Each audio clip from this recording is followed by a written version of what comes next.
with a brand new team, brand new direction. So this is really a first outing for the organization to come back. Indeed, yes. So looking forward to see how well they'll do against a bit of a regional rival in certain capacities in the Metizport camp. Before we get to that point, though, of course, we have boots on the ground. Nicholas is down in the studio right now. It is the last day of the groups here at Stake Pulse Speed 1. I'm Coach. I'm the boots on the ground here at our Stake Pulse studio, and we're going to be moving closer to a guy that I think some of you might know. We have a bit of a Swedish theme going on here today. We have Swedes all over the place. None of them, of course, Sarlasan or Ibrahimovic, but we do have Plopski ready to give us a few words on the upcoming match. Hello, Plopski. How are you feeling? I'm feeling good. Happy to be here. Excited. Yeah, and you guys are going up against probably some of your friends. You have played. All of you guys have played, you know, intertwined through the last couple of years. How's it to be up against a couple of old buddies? It's always fun to play against friends. I'm excited. It's gonna be a bit chaotic game, but I'm looking forward to it. And this is also, I mean, not your first game, but the first game with Mail in the jersey. How's he been fitting in during practice? I feel like he's been slotting in pretty well. He's an insane player individually. I feel like he's definitely a future star. So I'm excited to see him like work in the officials as well. And you got a couple of tricks up your sleeves for the veto, or what? No, this is pretty default veto, to be honest. All right, well, that's going to be it from Plopski. I'll let you get back to your preparation and let Metizport set up. And then we have more Swedes here. And this is not just any Swede. We have a dinosaur among us. And it's going to be Hampus that I'm going to be reaching out to. Because Hampus, when I'm walking around, I'm noticing you still have a cable on your mouse. What's up with that? I mean, why change something that works? So you feel like your career it's good enough to like say, okay, I can keep this? Yeah, I mean, it got me to a couple of majors, some playoffs. I mean, so it has to be working, no? Should we get you like a 60 hertz monitor and stuff just to show the old guys? The monitor I need fresh, but the mouse, it's beautiful like this. Okay, well that's good. And you actually brought Metizport to their first major. Oh, I did. Should they take it easy on you? I mean, they kind of owe you. When you phrase it like that, I mean maybe, but I mean they Plopski is also there, so it's even, right? So that is true. That is true. Are you excited to play against some old friends? Yeah, of course. It's always nice to play against them. All right, that's good. That's going to be it from the ground. We'll be back to the casters and ready for game one in a couple of minutes.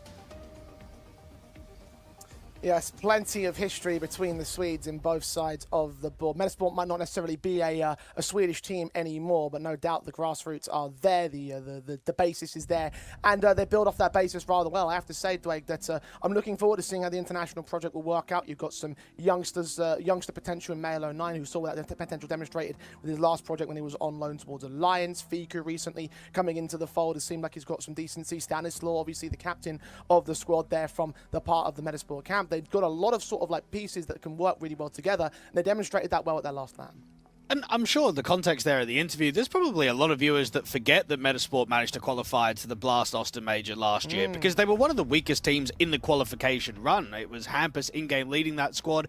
Adam B was there back then, Plopski too, Lumi as the AWPer. They never really achieved anything, and I think that's why they started rebuilding, right? That's why they moved away from the Swedish project. That's why international pieces started coming through. So I guess for someone like Hampus, who's been dropped by that organization, who's returning to Johnny Speeds for a second time, yeah, you're going to want not so much revenge, but you want to give it back to your old organization. You always want to try and upset them in the opening game. Well, it certainly won't be an easy enough task for Johnny Speeds, considering the fact that they themselves have kind of been a bit of a rebuild of their own right? Like, the only two players that are officially on the roster are Draken and Hampus. The other three members of the core, they're completely brand new, so much so that Johnny Speeds are completely unranked. The core has no matches on HLTV together, so that is going to be something that we're going to have to, I guess, sort of feel out, get some first impressions, and they're going to have to overcome themselves when it comes to the level of experience and chemistry between the players, and certainly experience for some of the players on the server today. Yeah, I think for Johnny Speeds, I mean, even role clashing needs to be something spoken about. Draken's always been an AWPer, and then BS Over that came over from Little Mix, mate, he's also an AWPer. So who's not taking the mantle? I think straight away, for Draken's point of view, maybe he just has to rifle, right? Being the vet, being the older guy, maybe he's going to be looked at as transitioning through. You look at Jaquino that's playing out on Little Mix. He used to be an AWPer, he's now a rifler. Sometimes it has to happen.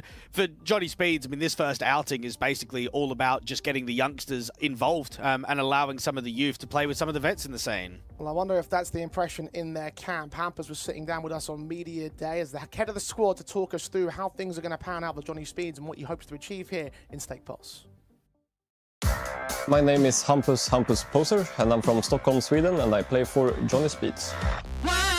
Why I wanted to pursue a career in Counter-Strike, I don't know, it just kind of happened for me. I never really tried to become a pro player. I just went to school and played CS when I came home from school, and then when I was in the second year of high school, I got like kind of high salary, like the same as the teachers, and like I still didn't really think I was a pro player or anything like that, and then it just kept going, you know. I just kept playing, and they wanted, like my friends asked me to join a team, we got salary, and then this team asked me to join and more money, and you know, it just kept going.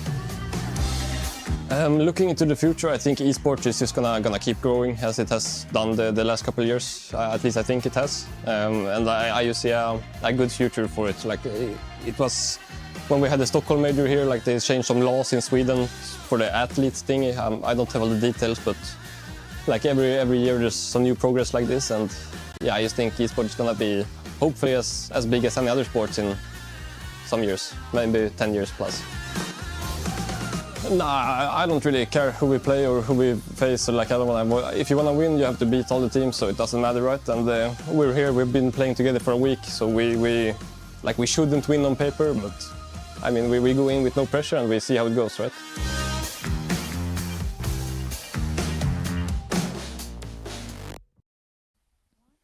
No pressure, been together a week. I feel like I've heard that story a couple times so far over the course of the week here, Dwayne. I mean, look, a lot of new projects, a lot of new squads coming together, and Johnny Speed's only the latest of that mantle. So I guess playing with no pressure is the right sort of expectation to take, because I think on paper they probably aren't going to be the favourites in any of these matches. Maybe against Little Mix if you want to contend that for the elimination game. I mean, Stake definitely don't put them as favourites at all. See the money line right there. It's very heavily favoured towards the Metizport side. But, I mean, look, that lack of real pressure, that lack of a requirement to do anything major in this tournament, does that sort of make them a bit more of a dangerous squad in that respect? Yeah, it does. And for an opening game, right? I think when it's a morning best of 3, when it's the opening game of the group, we've seen this Metizport organization actually really struggle on LAN with their opening matchups. At times, they've built into the tournament, right? That when they get to the second and third and sometimes even fourth best of 3, that's where they look a lot stronger. And when you've got Melo9 making a debut, when he's not played any online officials with them on HLTV, Hampus has got to look at this and say, let's strike. Let's cause an upset to start things off. Let's completely throw this group into whack.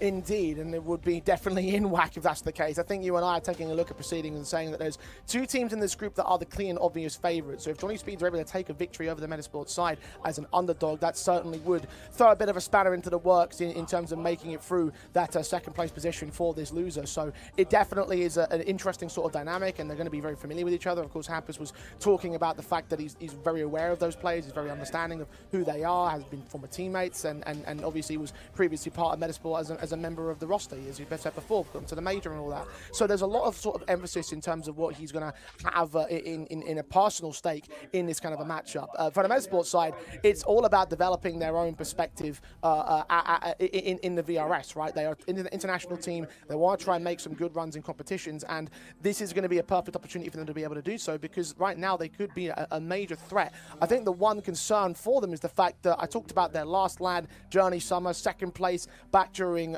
June. We haven't seen them in official competition since that point.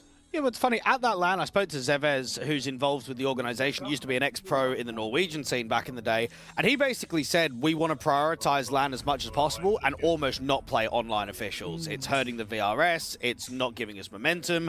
There's a few squads out there that are pretty much playing LAN and almost nothing else, and that's the direction the organization want to take. Now, if that is the case, okay, we're looking at Metizport in the last 3 months, no online events, only 2 LANs, it puts pressure on performances, right? You can't just get a top 8. Get a top 4. You've got to be pushing towards a grand final if that's the direction of how you want to play the VRS. You mentioned, of course, the hurting VRS for them at the moment. I mean, they started the month on Valve's GitHub at 62 in the world rankings. HLTV has them pinned at 80. Of course, we're waiting for the next GitHub update to happen a little bit later on this evening. So that's kind of what we're expecting. The results from this tournament won't count towards Metizport's ranking. So that's the kind of thing you're talking about, right? You're going to be a setback at least for August. September is when the point points from this event will have to kick in for them. And so, as you're right, you need to make a very good run out here. You need to find a few more opportunities in terms of what we're going to have in August, because it could be a case that this is the greatest team in the world, or the greatest team in Tier 2, but we just won't be able to prove it because we won't have the pool of results to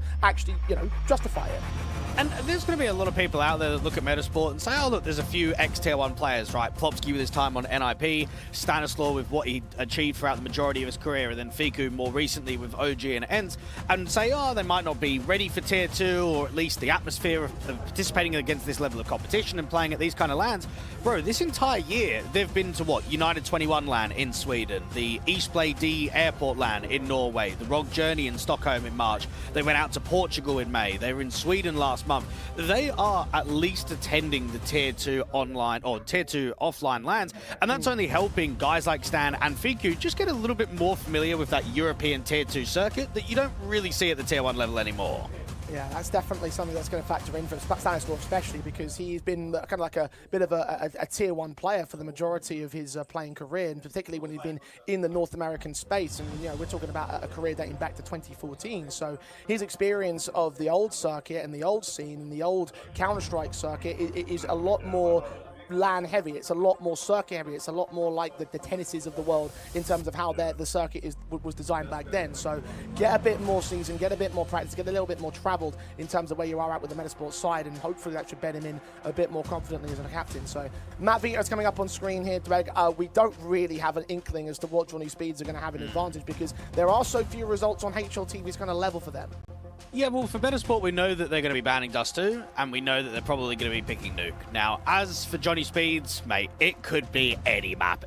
You've got absolutely no idea. You can't even look at their HLTV results with the previous lineup, because what is the previous lineup? Not a single player from who's playing today.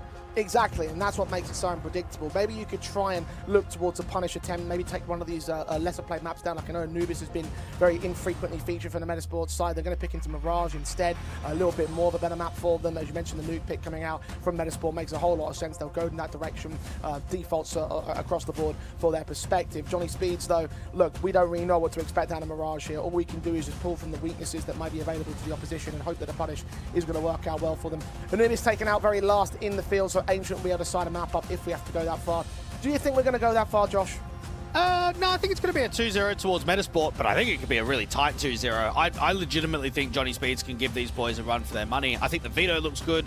Nuke's a good map. They picked it in the last LAN event that they played 3 times out of 5 best-of-3s. They also played Mirage against the Danes that are in the playoffs here of EAC. They were able to go OT against them. They picked this map against Fnatic in an upper bracket final on LAN. They're also going to be in this group. They're also going to be a team contending for a title run. And yeah, I think with Nuke and Mirage starting things off, 2-0 for Metizport.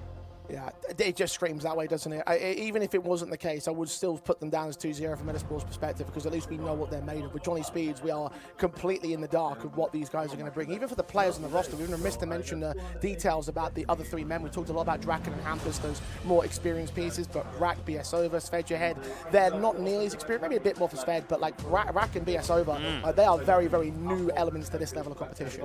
Yeah, funny enough, I've even played against Rack. He came out to an Epic LAN about 4 years ago, playing with some Brits, and I'd never heard of him at the time, and I know since then he's gone to play in a few of the notable lesser Swedish teams like Rethink recently, but mate, he just does not have many officials on HLTV. 31 LAN maps. I mean, that's saying something, and you're getting the chance now to work with what, Hampus and Draken that are ex-tier 1 players.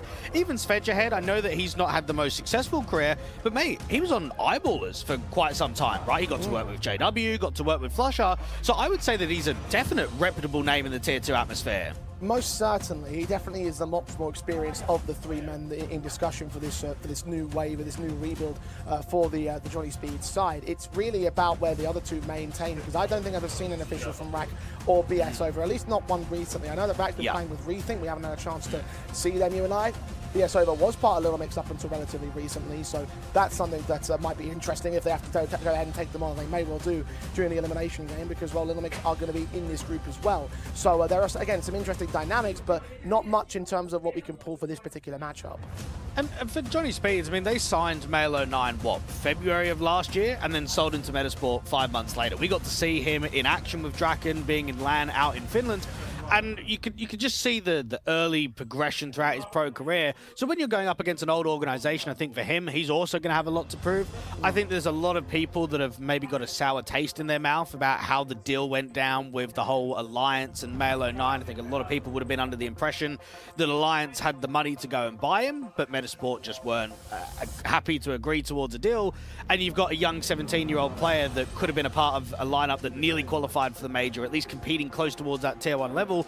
But that's just the way contracts are, right? I think now that you're moving back towards Metizport, you've got to lock in, you've got to focus, you've got some very good pieces around you, and now it's a moment across, let's say, the next few months going towards the tail end of the year to just try and see if Metizport can actually overtake Alliance, because where they are right now, they're certainly not in that conversation, but a few months down the line, yeah, I could see it happening. Yeah, it's not a Swedish rivalry anymore, but certainly in terms of the organisations, I guess you would have that pride if you are Plopsky. And certainly if Male 09 is obviously from alumni from that Alliance camp, then you want to try and gun towards that. Whether the strategy of prioritising lands is going to work out for them, I don't know. Certainly I have faith that Male 09 is a capable player. We've seen it so many times in the past, to the point where people were touting him as potentially a tier 1 call-up. I don't know if I would go that far just yet, but certainly the foundations are there for a player like him. I believed it a year ago, so 12 months later, I still believe it. He is ready for that next level, but he's still 17 years old, and sometimes you still need to be nurtured at that lower level. He got to work with Twist and Era for a very long time out there on Alliance. That's some experienced guys. You now move over here and you're working with someone of Stanislaw's caliber at 32 years old. I mean, Male 09 was 5 when Stanislaw made his HLTV debut. I mean, that's just crazy to consider the age difference between the two. I'm making everybody feel old here, Dwayne. It is pretty crazy. And I mean, I think it was like, I think back at that Elisa Nordic event that you mentioned back in Finland in May of last year, I still think that he was like 15 years old at that particular point. He was incredibly young for that point. So like, just there's so much that you need to consider when it comes down to promoting a player towards the tier 1 environment. For him, the talent definitely is there. Maybe a little bit more seasoning, maybe a little bit more discipline is going to be one of the things you need to sort of practice a little bit more for Metasport's perspective. So look, for him, look, I'm not too I'm not too discouraged by the fact he hasn't been called up over the summer break. I think another season here with Metasport, if they can build him up, if they can continue to maintain that level of performance, then maybe at that point he should be able to make that move. And we always know when you've got domestic players going up against one another, there's going to be some history, right? You're going to have teammates that play together. For Plopsky, he's got 505 maps on HLTV as a duo with Hampus. They were teammates on NIP and on Metasport. And I wonder if any of the viewers remember when the two of them reached the quarterfinals at the Stockholm Major in 2021 and the Antwerp Major in 2022. I mean, that's incredible, right? To think that you've got ex-Tier 1 players that achieved so much with NIP, and now what? In 2026, they're both on Tier 2 organizations and looking to try and get back towards that level again. Well, look, it's sometimes just the way the cookie crumbles, right? It has been a while since Stockholm. It has been a while since that major. And maybe there is something to speak of in terms of Tier 1 players coming down the rankings. I mean, we talk about Fnatic from elsewhere in the group. You've got Crims in there up until recently, and he was a Tier 1 player for many years. Other elements within the other squads that have sort of had to make that step down because of the nature of how the scene's working at the moment. It's a very cutthroat business to be a part of here in Counter-Strike these days. So I'm not too shocked to have seen that happen here in the Tier 2 space. Obviously, the experience factor will be something in their favour when it comes to building up the squad, and maybe for those players, maybe for those newer elements, those younger individuals, there's opportunities available to learn from those guys. And this is the perfect tournament for Johnny Speeds to make a bit of a statement, because I think it's strange not to see Alliance or Eyeballers here. You've got, what, Little Bits as the other Swedish representatives. You've got X-Clan that are way down the level, even further than what a Rethink would be. So Little Mix aren't really achieving very much in Tier 2 right now. They're really struggling in the online atmosphere. They don't feel like a threat in this overall competition. But for Johnny Speeds, I mean, this could be the tournament, let's just say, if you get to a top 8, if you go on a top 4, if you can create upsets and go on a run, then pretty instantly you put the Swedish perspective of Alliance Eyeballers 1 and 2. Okay, we're quickly number 3. Like, we've overtaken everyone instantly. Well, certainly in the VRS perspective, if you've got no ranking like Johnny Speeds do, then you can suddenly just catapult yourself up with a good few wins. I know you need to get 5 wins on VRS ranked tournament, ranked matches, I should say, in order to get a rank. But if those wins also come on LAN, it will be a very tough ask given the number of wins you need to make that you'll need to gain in this competition, basically leading you up to the championship itself. But already we're talking about a lot of points to be gained by this side. So yeah, the conversation will certainly catapult up with a good couple of victories for themselves at the very least.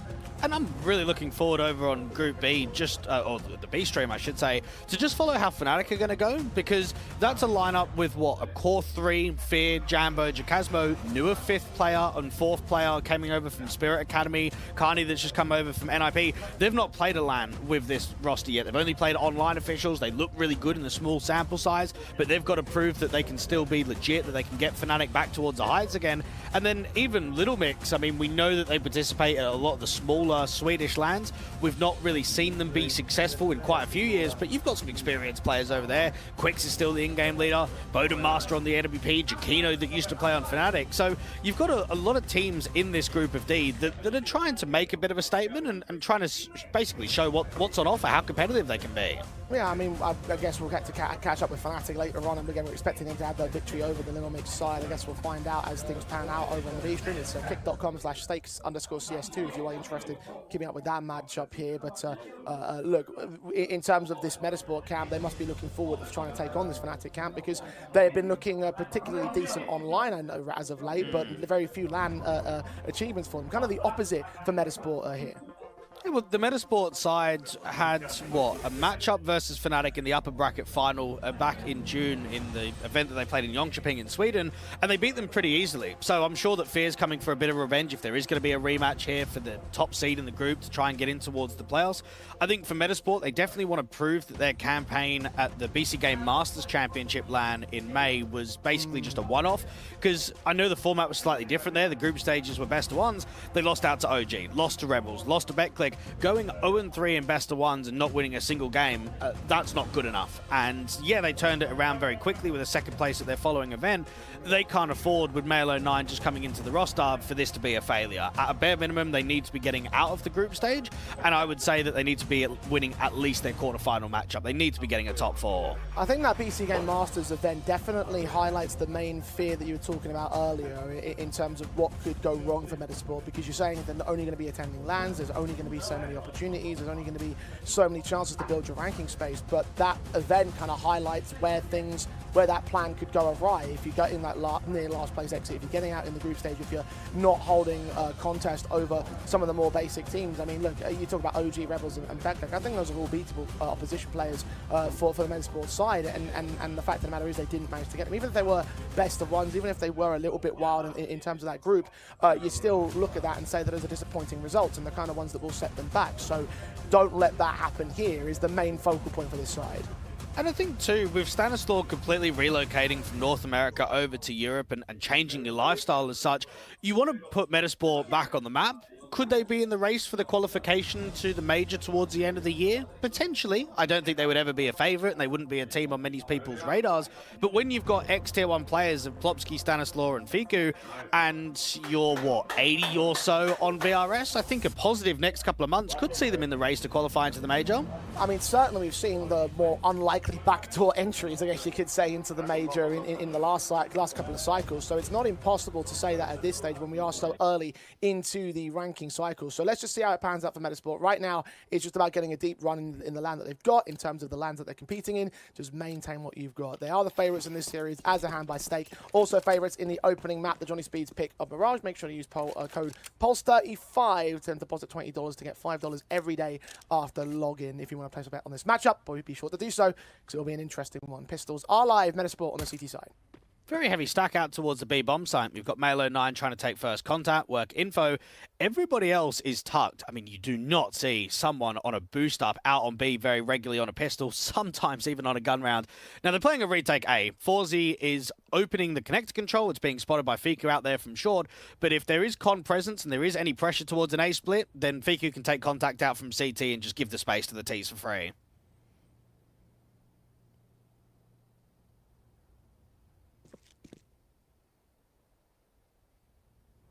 Slowly uptake here for the Johnny Speeds default.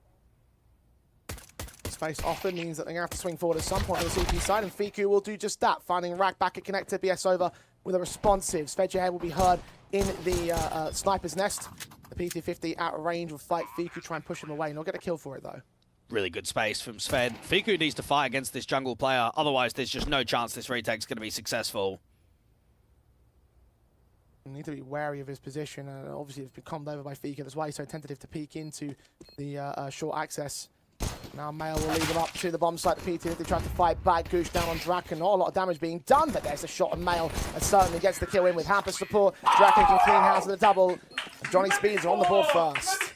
A good start. We have a position there where the spot of info is pretty easily read, that they're coming up connector, they're putting pressure onto A. For Forza, you might say it was an extension a little bit too far. When you're playing retake A, I would have liked to have him fall back towards CT, give that space, play the man up. He kind of gets drawn into that fight, gets on the front foot, looks around the triple angle in towards connector, and he's just getting caught in the open, out from Palace, out from A main, ends up dying pretty quickly, and then from there, with jungle contention being held by Sved, never going to win that retake. Very easy round from Johnny Speeds when they get the bomb down.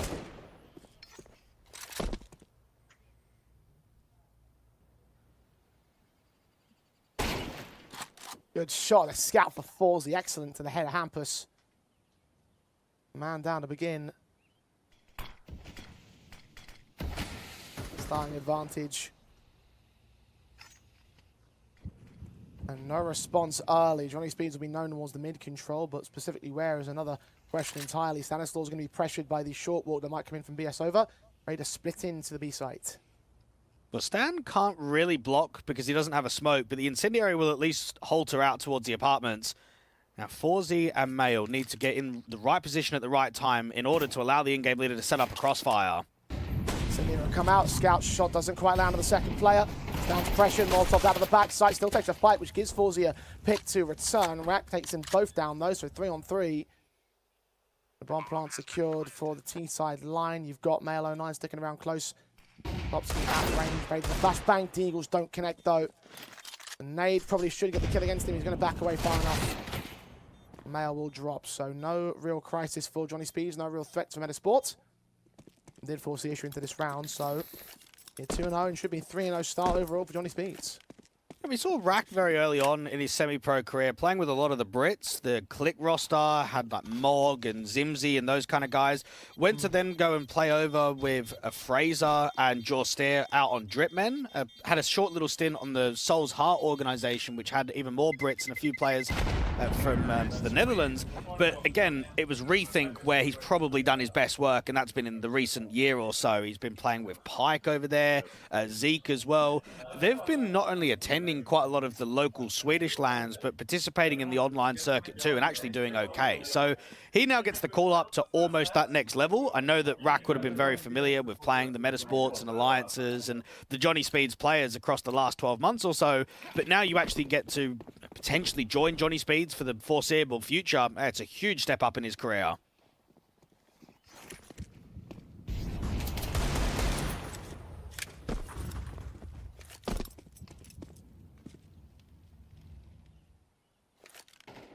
And a decent size step up for Johnny Speeds in terms of matchup at the very least. Start the 2-0. Should turn into 3. No major reinvestments, of course. No real justification of another force buy for the CT side. And yeah, we'll stack towards the A players. The current lean looks towards B. And at least they'll take this carefully and try and approach this one with some caution. Not sure exactly what's going to go in from the Metizport setup. Flash in towards the lean. Allow those Deagles to search. Get a kill out of it, but 3 trades back from Rack. Cleans him up. It's just going to be a flow state kind of T-side being called from Hampus. Keep things really basic, allow individuals to create plays. And that's the best way to almost treat this lineup as a mix. And just allow the individuals to take a lot of fights, try and at least minimize as many schoolboy errors as possible, over peaks in man advantage situations, throwing away unnecessary duels. The 2-0 start is going to turn into 3-0. Rack is going to cut the rotation of the last player out towards connector. And now this is going to be the test. We're going to get the NWP in from Forzy fairly quickly. And for Metizport, I think for their sake, they just want to try and compete, don't they? They want to start putting some rounds up on the board. They want to slow down this momentum, try and hit the economy game from the opposition.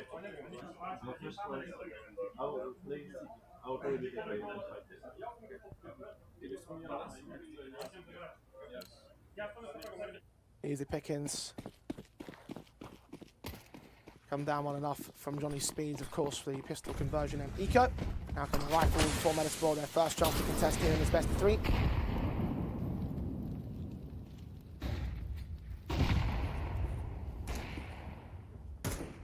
The CT's side. A lot of success is to be expected. Gonna really get found at the moment. Try and press the contact over towards short.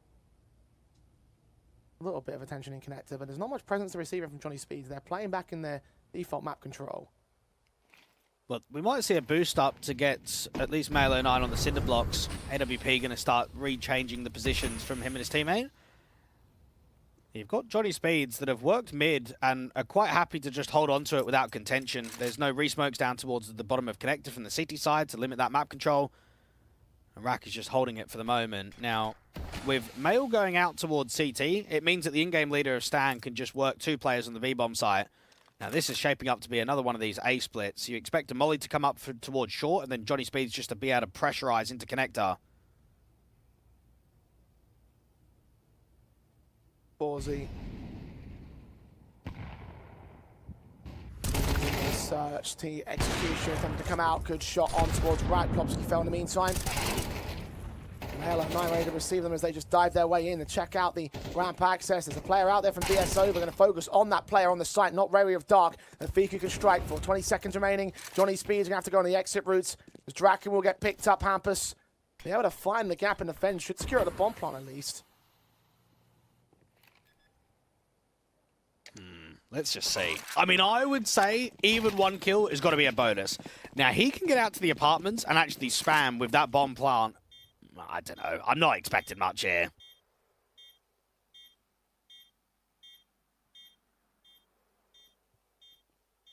You do this the more centralized way. Here's him coming. Saw one player, didn't see him. Engage go well. First player, Fiku. Second man down to Stanislaw. 1v1. Melo 9's revealed himself. Low HP, but he still holds the clutch together for Metizport. Very good damage done by Hampus. Well, that means that Metizport are going to be open for an instant reset. That should have been 3 alive, maybe 2 alive on the retake. You're not expecting that to go down towards a 1v1. Great shooting coming in from Hampus, delaying for as long as possible. And I think right there from Johnny Speeds, they just get caught with almost giving away too much information. They try and pack out towards connector. They don't quite have a molly towards that short access, so they don't put any emphasis on giving Forzy a difficult shot. And then from Sved, he's almost being a battering ram going through that top con smoke, and there's just no help, there's no teammate in sight. They make it expensive, and you can even see on the City rebuy, the in-game leader of Stan's going to go down towards a FAMAS as the B player. Ballsy's AWP is at least posted, can get their opening kill. Second player was right around the corner from Hampus. BS overhearing the rotate away. He doesn't know if the AWP is watching the smoke. Rocky certainly is. Engages. Good kill for the AK, but the AWP again responds. 3 men remaining on Johnny Speeds. All going to enter from ramp. Flashes go over. Ballsy will get caught blind for it. Veggie can strike. Fiku can take him right back. Double up towards Rag. Last plan standing of Draken. 1v3 to secure that first headshot. A smoke for cover. A bomb plant. A default. Melo 9's going to swing a little bit too late. At least HE opened the smoke within his position. Draken now pressured heavily in this clutch. Nades coming his direction. Cindy is forcing him out of the bomb site. He's hoping for a wide face from the CNT forces. I don't know what to give it to him right now. Maybe they might be here. Look on, turn away at the wrong moment. Stanislaw takes him down, starts off his kill counts, and puts the second round up for Metizport. Excellent shooting coming out from Forzy. I think BS Over recognizes that I could just spam him out towards connector, get an easy trade, or I can try and slow play it and hope to catch a timing of potentially getting 2. Now, it doesn't quite happen, and it's a very good reshot coming through from the AWP to turn around 90 degrees and get themselves the second kill. And from Forzy, I mean, he's easily the most exciting Czech AWPer that's come out of the local scene since Oscar. And that's saying something, right? I don't think Oscar's been a large name since, what, maybe the online era, right? When he kind of stepped down from Tier 1 and went over towards Sinners. Since then, there's been some good Czech riflers that have come out, but not in the AWPing department.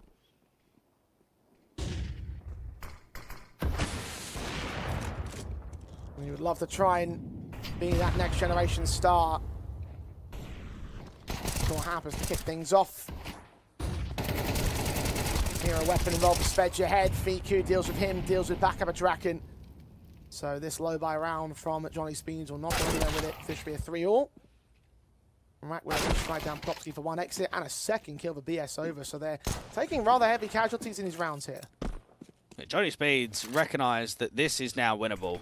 I know that sounds ridiculous, but you've got to picked up AK. All you need is a good timing. You need to catch a CT making a mistake, maybe repositioning slightly out in the open, and then that's when you can force a 2v2. Timing from Forzy doesn't quite spot the connector player. There's aggression coming from Stan. He wants to try and re-aggro out towards the B apartments and allow the CTs to play 2 on A.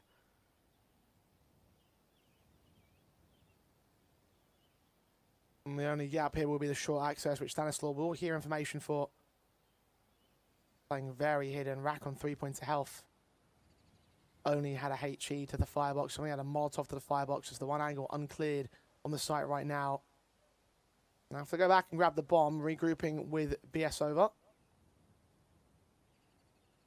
Forzy will not watch Ram directly. Fiku's going to hold the bomb site. See his man, take down Rack. Last man standing is BS over. Takes that kill. Bomb plant denied.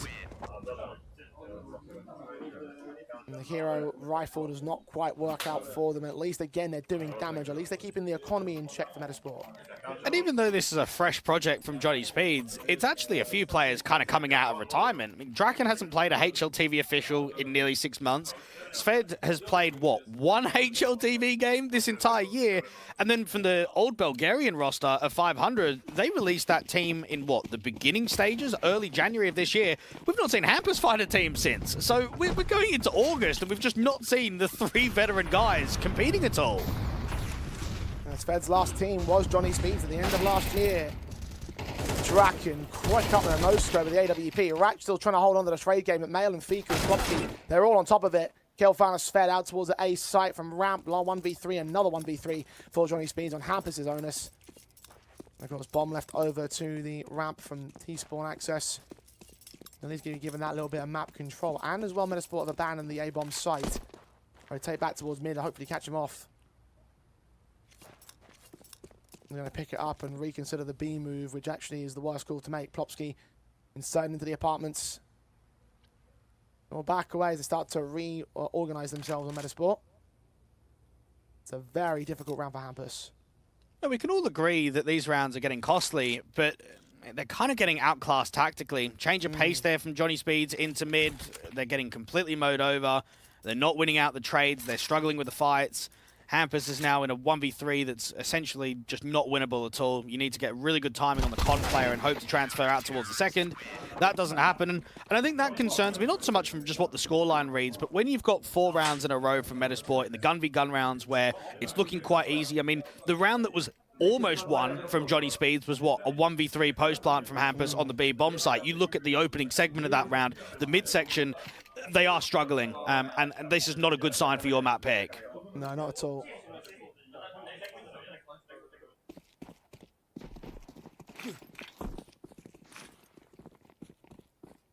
Johnny Speeds.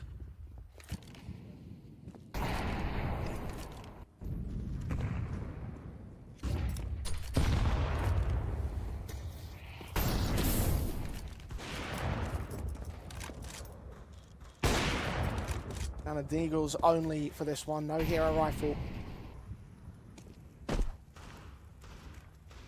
Metizport maybe taking heavy casualties, but can't afford the guns for now. The Eagles still strike back though. Again, Plopsky's picked up to start things off with Johnny Speeds.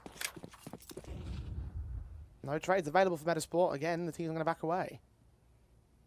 Well, Metizport have got to recognise here, even though it's an eco, there's got to be a sign of a level of disrespect. I mean, right there from Plopsky, the con player is having a tough time individually. He's getting backed up by Fiku on A quite nicely, and at least Forzy that's playing in and around window. So they're still holding this quite aggressively. They don't want to just give easy map control towards the T's. Forzy shot down, BS over. Excellent casualty. Advantage mitigated and retaken by Stanislaw, finding Hampus outside of the apartments. Sved's Deagle. Gonna get another head. The jump facing a Fiku, they should have spotted him. Bomb meanwhile going to work his way in towards the bomb site from the apartment. Stanislaw is playing double duty, wary of a backstab that might be coming in.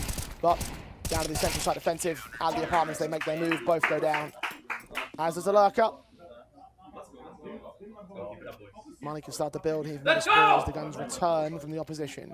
And we all know that Johnny Speeds are the smaller organisation in comparison to an Eyeballers or an Alliance. You're not going to have that spending power that the other ones do, but you can appreciate them at least giving chances to a Rack or a BS over, because I think in the past we've seen pretty much only veteran players on Johnny Speeds lineups. Lekro, Spook, Rolf, Draken, Bobek, Hampus, Shine, Sapek, all guys that we know of that have competed at a high level in Tier 2 for a very long time. That can't be said about this rebuild that they're attempting. Also for the desire to trial new players, you wouldn't have discovered Male 09 from Johnny Speeds. We just went down to Draken. Still a couple of veterans available to the Speeds camp, and one of them striking well to strike first. One of the newbies, however, might get caught off to a trade here. They have already got the opening kills, but frequently, Metizport find a response. In this case, it comes from Fiku. Now set in, Incendiary. He's going to try and block them, but Hampers picks up the pace regardless. Secondary player, Forzy's on the way in with the orb. He does get caught by Draken's orb already posted, so advantage remains with Johnny Speeds. Fiku and Plopsky are on the way. Stanislaus being hotboxed right now outside of the market entrance. Going to hold that window angle. Stan, not revealed, was heard of the tag, and Rat can take him down. And that should send him away.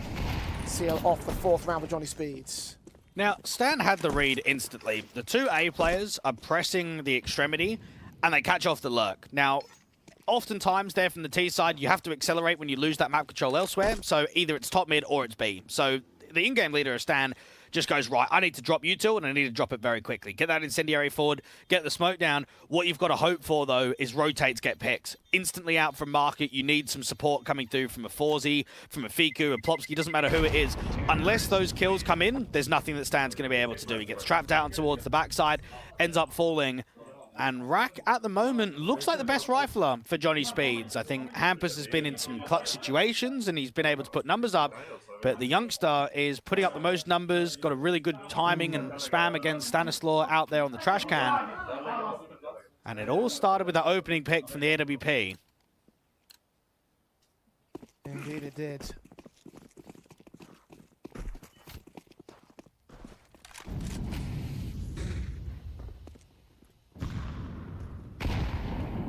Draken still getting outpaced on numbers by Forzy at present. Missing this one shot in mid this time though, not quite able to get that opening stance. Take to 51, incendiary away, no player can find an avenue of a kill. The smoke on the catwalk in particular will ensure that that does not become an option, so back away, concede the mid control here with Johnny Speeds. Metizport are in a position now with that AWP in play just to get him keep searching in and around the connector. We know that mid's been taken quite passively in these last few rounds. They don't really have too many high tempo swaps. And if you're BS over, you are very wary of being the Palace lurk. Are they going to press me again? Are they going to walk back into A main? Are they going to re-walk Palace? Round number 10 is featuring almost no map control from the T's. They're going to have to retake mid.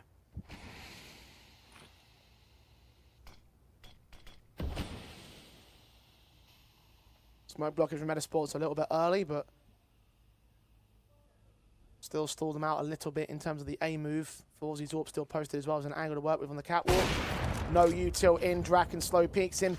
Kill gets secured, that HE will land center of mouse, might do some heavy damage. Kill on BS over before the smoke even faded. Third man up, third man down, Plopsky gets involved! But Forzy hits 4 blinders, all in con, at long and close range, and certainly the kind of AWPer that you want to see out of a Chechen. And I almost like there that they're not getting too hyped about that one. Don't get me wrong, that's an insane sequence. That's some really good shooting coming through from Forzy. But you are the favourite team. You are the more experienced squad. You should be slapping Johnny Speeds around when they're making their debut today. And just temper the expectations. Keep this going. This was, what, an 0-3 deficit into a 6-4 half on the CT basis. If you can get 8-4 here, you'll be very happy with the outcome.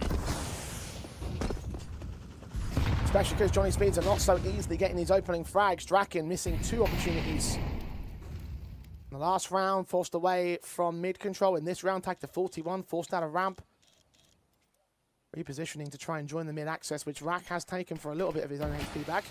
Nothing done to Metizport in return. No opportunities given over to the T side. This match has slowly gone from a damaging affair, at least for Johnny Speeds, into A lot of Metizport confidence, even to take the map control away. The look down ramp from Fiku. Doesn't find what he's looking for here. At least he has info. Stan is blocking out on B, but not out to the van where he's been previously. Now, BSOVA's got a very good timing on A because Fiku's going to clear and say that that map control is completely open. Still pressing out towards the A ramp. It's going to be a regroup. Now, you'd expect a late lurk to come through from Draken out in this top mid area. A hold for the short access, maybe cut the rotations off. The execution seems like it's in. He unscopes at the worst possible moment. Seen there towards mid. 2 players peek him, 1 takes him down, turn away from the flashbang for Fiku, doesn't get away with the kill on BSOVA, turns back towards him, the back's turn on Flops, he checks Duck at the wrong moment, another multi-frag sequence from a Metizport player, Stanislaw and Male09, trying to clean up the rest. It's a narrow, confident round from the Metizport side. Well, I tell you, that's a bit unlucky there from Draken. So he's looking con, and then as soon as he looks window, the con player peeks. And then as soon as he looks back towards con, that's when the window player peeks. And then just when you get ready for 1 or 2 of those, the short player then peeks out in the open. You're like, geez, can I just get 1 good timing? Can I at least have an opportunity to kill one of these guys, help out my A attackers? Because let's just think, if that con player goes down, or even the window, man, I think the trades are a lot cleaner. I think they might even get themselves in a post-planning position.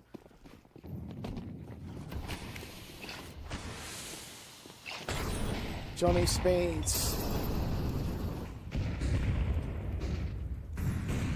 Still have rifles for the final round of the half, but Galil's in, lack of utility. Plopsky extending out, all ready to get the opening frag. He will go down with lack of CT support towards him. BSOVA can turn that into a secondary kill on Male09. And Johnny Speeds trying to force out a consolation prize. Yeah, Fawzi is hoping for a timing that someone peeks out towards connector before that smoke comes in. Now, Stan might think about pressing B and flanking towards the underpass. They need a bit of a play, because they're down by 1, and there's a lot of time available on the clock.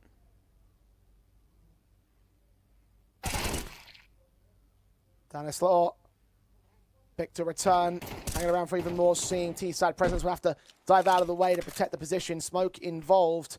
Well, they blocked them, though. It'll accelerate them even more so. Secondary M4's on the site, though. Stanislaw still gets 3 kills out of it, upgrading the AK and turning up the 5-7 to the head for his own quadra sequence. Individual brilliance across the board for Metizport, and an 8-4 half to turn over the CT side. Bloody hell, that is such a sick sequence in from Stan. The crosshair placement on the underpass player, reposing out, getting the smoke down, creating the different angle, making it really tough for those players to trade you out from the apartments, and even had Fawzi on the rotate in from Market, didn't even need him. 603 LAN maps played for Stanislaw, and just his 25th today for Metizport. It's a sign of a new change in his career. At 32 years old, leaving the NA landscape, coming over here to Europe. And, well, if we're seeing more individual sequences to that degree and the calling perspective being high too, then they are going to be very dangerous in this group stage. We're already seeing the stake gods getting even more favoritism towards Metizport for very good reason. Moneyline growing on Johnny Speech to really tell the story of how this matchup has panned out. They'll take for their T-side pistol, quickly moving in. Hampus caught down to 25 points of health as things stand. Opposition tag damage is done at the very least, but Hampus is going to get caught dead. Draken now at the market window, known to the T-side line. Pre-firing him, Mail can try and provide support as Plopsky and Fiku combine to get that kill on Draken out of the doorway. The Stanislaw's lurk back in mid to deal with another BSOVA caught. Rack and Svedge ahead 2v5. No chance on this retake, surely. As Fawzi puts the headshot on Rack. Sved will fight in vain for all 5 alive at Team Ace from Metizport. And it's a really poor opening map from Svedge ahead. Played on the eyeballers, as I mentioned earlier. AGO, Copenhagen Wolves, ESC, Johnny Speeds. A known name in the Tier 2 atmosphere. But right now, I mean, 1 kill at the end of the first half, even on the retake, not getting anything. That's not helping out the confidence. So that's not a positive look. That's someone that's struggling, and they need to try and turn it around. I also thought that it might be BSOVA AWPing over Draken, and we saw pretty quickly in that first half that's not the case at all. The youngster's going to go towards the rifle, and Draken's going to always have the sniper.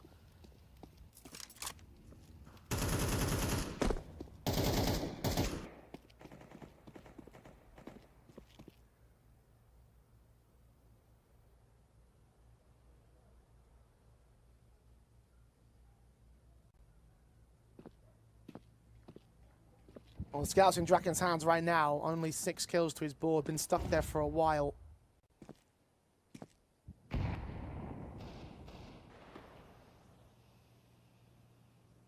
you got Forzy doing the kind of things that he did, leading the charge for Metizport on the frag counts. It really shows the difference in caliber between the two sides.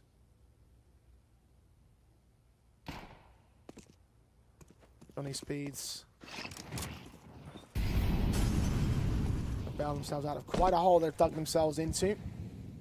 Metizport coming in, scout shot misses. Looked like it should have been on target, but the flames got in the way of vision for me there. Rack and BS over, and Svedje do try to get a couple of kills out of it. A miss smoke of the CT side doesn't help things, but has opened up the avenue for the kills. Leon 2, 5-7 peaks in. Nailo 9 stands alone. A 1 kill, only 1 kill though. Messy spray on the adjustments, so Johnny Speed stay in play. And they survive, and now Hampus has got to do something with this. You've been able to lose pistol, win the anti-force buy. You've got to try and get at least 5 rounds in a row. Really try and pressure the favorites, get yourself a round streak. And we just see that Rack gets himself impact and then just doesn't peek again. And what that does is it brings in the other players. It allows them to swing from back triple, from understairs. All eyes are looking towards jungle and not out to the site directly. 4 rounds the difference. Force buy in from Metizport. Difficult round to win.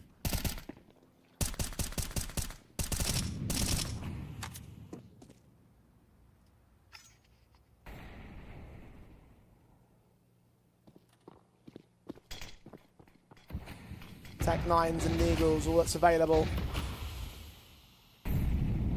Base loss bonus available at most. Second stage kicks into the next round. Set piece execution util's been put out to the next jungle and stairs. No chance for a second puck. BS over gets 2 kills out of it. Dink twice, I believe. 3 HP remaining on the man. A stray bullet would catch him, but he's evading contact. Finally, Puck's being taken, but Rag immediately responds. Fika inserting into the back lines.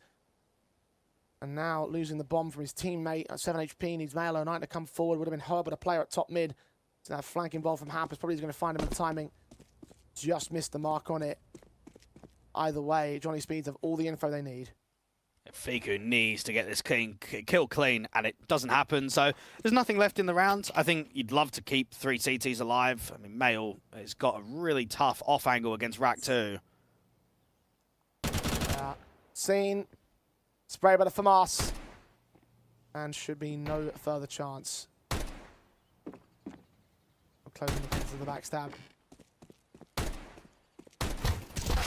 Some serious miracles, not going to happen for him. Again, survival for Johnny Speeds for now. Keeping this side in check and limit them as much as possible.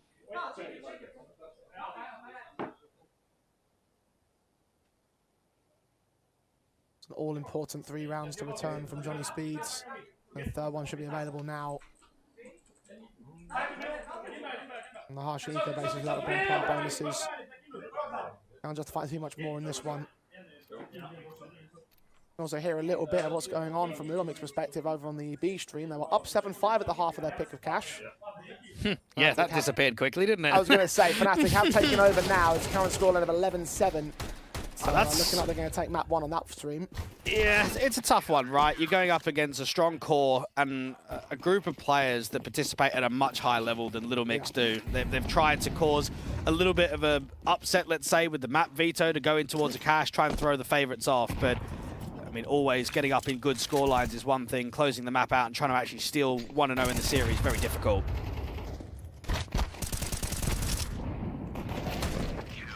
Johnny Speeds have found it for the most part here in this match, although they are starting to bring the gap a little bit closer. 2 to the good on Metasport's advantage with this anti-eco going well for them. All 5 alive for Johnny Speeds. And the round of the 4-buy available to Metasport AKs across their board. Next chance to shut down this return and try and take the opponent's map pick. Well, Johnny Speeds at the moment, without an AWP, might have to create a little bit more movement with the AK. I mean, starting 3 window tells you they want to try and get a player very quickly into fighting mid. You've got Rack down here at the underpass, getting a boost up. Now, let's just have a look for Metasport, how much respect they offer. I think the majority of rounds from Johnny Speeds in that first half was very slow towards mid. Great wide off angle there for BS over. Instant opening kill against Fiku. Hell of a start. Great to see from the youngsters too. Rack on 13 kills, BS over on 17. That's what you want from a debut. As Draken becomes the first casualty, more emphasis puts onto those two men. Svedja is only on 2 to 10, however, so not the most proficient of the newer pieces. Probably definitely not the newest. Yeah, so he was going to extend out and will lose his life, so 17 kills as far as he goes here for round 17. Malo 9, the other youngster in the conversation on the other side of the board. Bit of a quiet game from him so far. This round could be his chance to turn up the heat, take them out advantage for Metizport already. And with his core of teammates moving into connector, now spotted by Sven. Flash in to try and check for Rack, leans up and does put down Mail. Is he ready for more coming his way? In connector, they start to make their move. Hampus provides support back from the jungle entrance. Man advantage gone back the way of the CT forces until Plopsky and Standstill strike back hard. Know exactly where Sved is. That bomb will try and escape towards the B side. Plopsky's back his turn, so now it has to be a full rotation from the Canadian. 1v1 against Sved.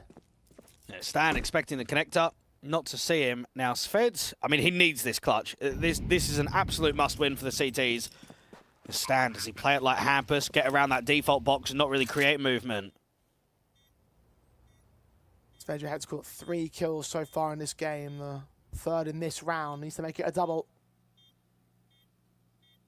Both in the round kill streak itself, but also his overall kills so far. Stanislaw on 14 to 8 on the contrast. Captain to lead by example, watching from short access. Sved got a defuse kick, taps it once, forced to fight. The spray is decent, but not good enough. Forcing him back again, a 3rd tap, trying to bait him with the shoulder peaks. Stanislaw knows exactly how to play this. That's the veteran element talking. And Sved runs for it. Metizport will take 10.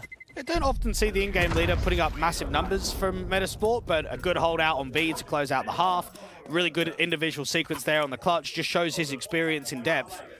And for Johnny Speed, they try and keep that round very reserved, whereas it's almost as if no one wants to overpeak. Now, right there, you've got Rack that's trapped out in Tetris, Sved that's playing back behind triple and towards CT, Hampus that's quite wide on the short angle, and maybe they give a little bit too much respect. Would it have been nicer to maybe see Sved get in front of that molly, really try and challenge the connector sightline, get out to triple to establish that cross a little bit tighter? 10-7, Hampus, very aggro in mid. Draken hits the first kill. Forza takes him back with the Galil in hand. Draken through that smoke can return the favor. The fast press up the short access, forcing Johnny Speeds to scramble. Scramble they do, take the advantage back. 4 on 3 for the time being. Bomb still in T-side control, but they're very spread out across Mail, Fiku, and Stan. Well, that's what you're hoping for, is a veteran AWPer showing up in important rounds. Draken didn't really provide very much in that first half. Definitely the quality and the, let's say, overall X-factor was going in favor of the opposition AWPer of 4Z. Now we've got Draken in for 2, and he might even be on for more. Now, what I enjoy here from Johnny Speeds is they fought very heavily for mid, and now they just give it up. They play really passive from this point onwards. Oh, Mal spotted.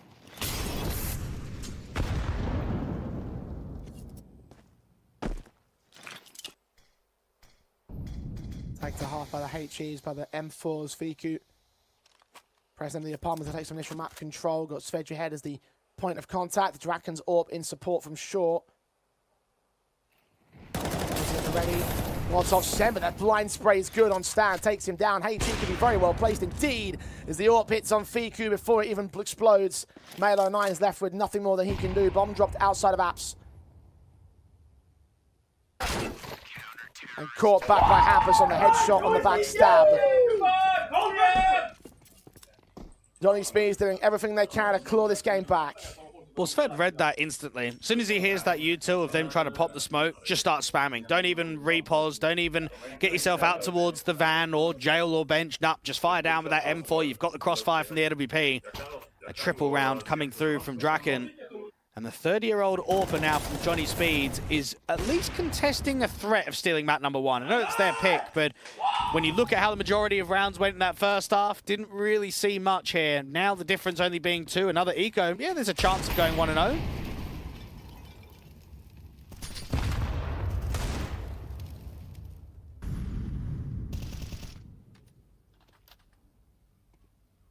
And they do endeavour to throw a spanner into the works. They will have their way. Fiku found a bit of a gap in the fence, though. Cut down by Sved. Thought for a second that Deagle might have presented something. Now this low baller of Johnny Speeds is getting some decent enough frags on his board. Shutting down that contact. The Mel's been tagged to 8 elsewhere.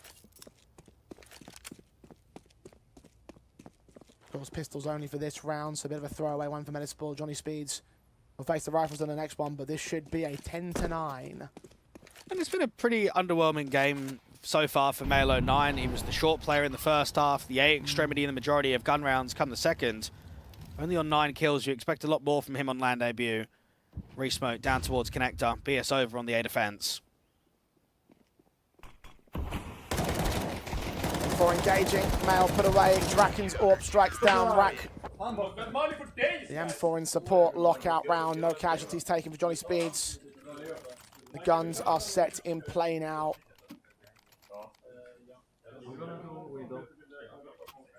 Time to change your fortunes.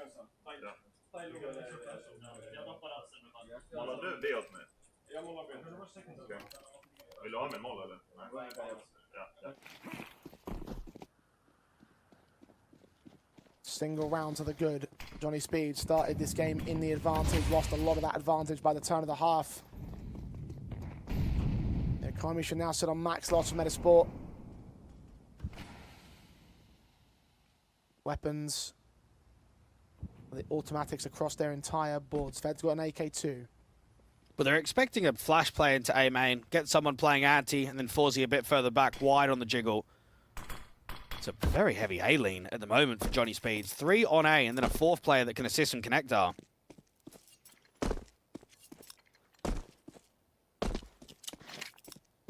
Campus forcing out information on Forzy. 1 player revealed to go back to grab that bomb. 4 men total on defensive, meaning this is going to be a very tough take for Metizport. Mid defaults are seeing nothing, no pressure of aggression in from ramp, no one pushing into Palace, nothing given over to Metizport. It's a very good read. What I'm concerned about is Fed towards Underbout, because he doesn't have a smoke. So if he gets mollied, it might force him in the open and make the crossfire a bit awkward from default. The Connector press needs to create entries. Well, he lands on top of the balcony, but the smoke in from ramp will allow him to escape regardless.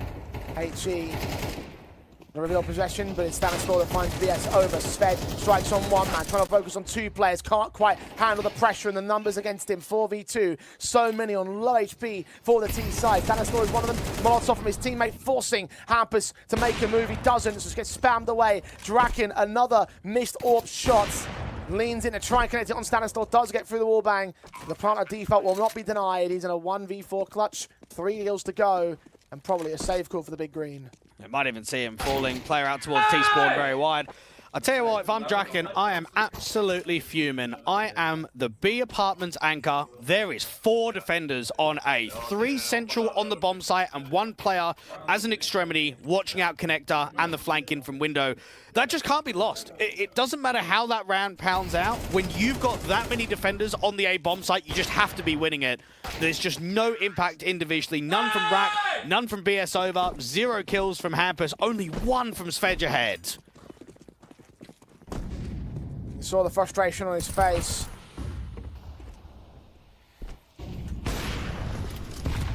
Forzy's boosted into finding Rack, kicked things off. Taking down a youngster. Metizport start well. Going to put a final end to Johnny Speed's transgressions here.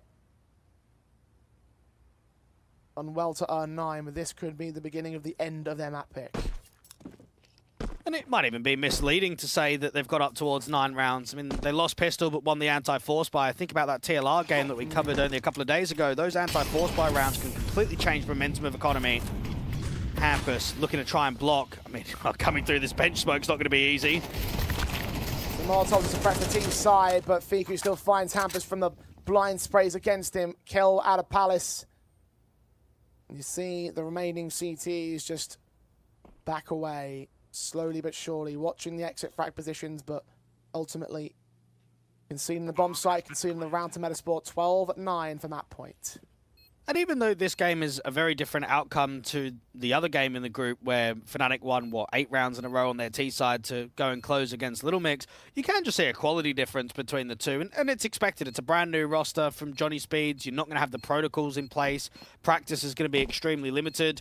We don't even know, is Rack, Sved ahead, and BS over going to stay? I think from Sved, at least he's played on the organization and he's played with a few of the boys in the past. So he would be a likely candidate as one of the heavy anchors on CT, one of the lurks on T side to be given that position. As for Rack and BS over, I suppose it depends on how they play throughout this tournament. Let's say the next online officials, can they hang at this level? I think in the first half they looked pretty good, and so far they seem promising in the second. But there's not many more rounds to play out here. It looks like Mirage is definitely a done deal, and that we're going to be going into the next pick of Metizport without Johnny Speeds being able to win theirs. In both of our opening games in this group, it looks like the favourite team are going to take the opposition map pick, and Fnatic won against Little Mix over on the B stream on Cash. Metizport with 3 chances to close. We've only seen so far in this competition scorelines like this turn towards OT, but this one doesn't feel like it's going to. Forzy picked up Draken to start. Lean forward from BS over, just coming down before he can try and find a key kill that towards top mid. Male09 body blocking that Incendiary is going to have to push forward.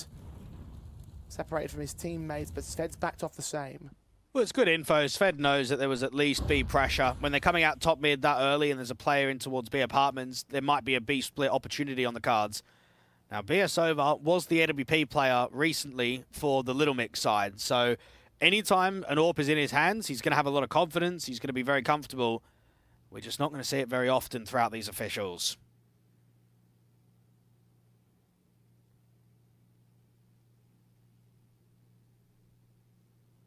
And at least out of the trading blow. Kept himself underpass the Molotov, lands deep over at short, not towards the ladder room where he holds from Rack. No vision held towards the smoke. Going to hear footsteps coming in the connector, but no one from connector itself. The smoke off top con, in fact, from Metizport. And nothing will be revealed. A looks to be the target. Male09 gets caught for that. BS over, finding Stanislaw, leaning up towards the ladder room. Gets caught back in the sniper. There's only one trade for Fiku, though. Need a secondary man to offer up. Plopsky inside the smoke. Bombs on his back. Seen beyond it. Rack takes him down. It's Fiku alone. 1 kill isolated. Second man on bomb site. Third player coming in from the murder hole. We'll find a returning round, keeping Johnny Speeds alive. Well, it's cheeky what they try and do there out towards window. So they boost 2 players up. One player is basically the attention man, the bait. The next one is tucked. The problem there from Fiku is you really need to get 2 instantly. You need to get the ladder AWPer, and then you need to get the rifler out to jungle. But just the way that the timing is, Rack repositions, and it means that he's not open. There it was. As soon as Fiku comes out wide, you'd love to catch off Rack. Doesn't happen. BS over, finding impact. Rack also doing the same. And for Metizport, they take their tactical.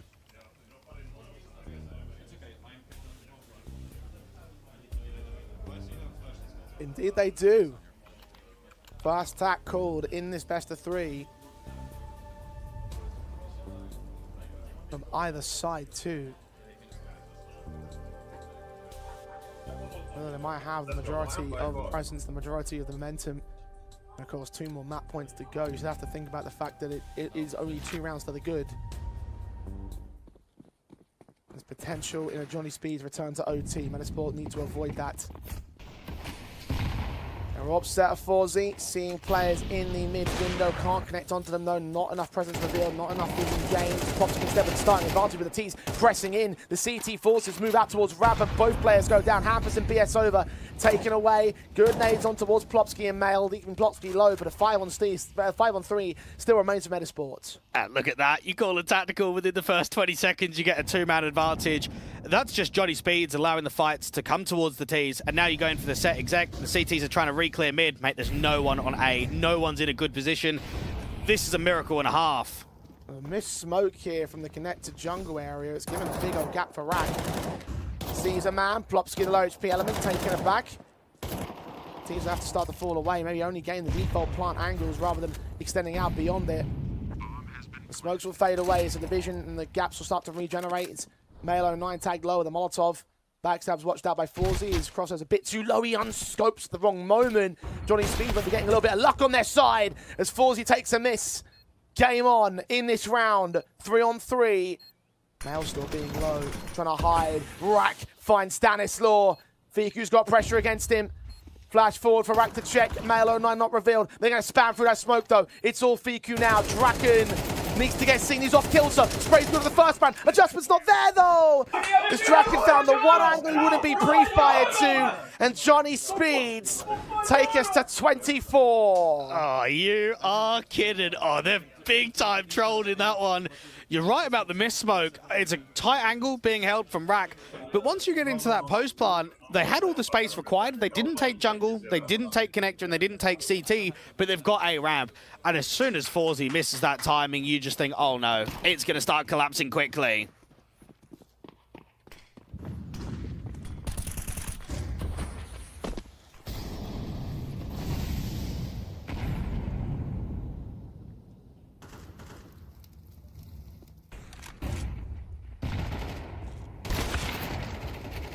Draken still misses the AWP pick back towards mid. A lot of missed AWP frags from him.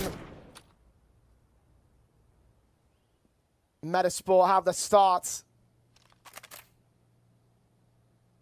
to snuff out the lifeline from Johnny Speeds here. Deny the overtime for the Mirage map pick of the Speeds.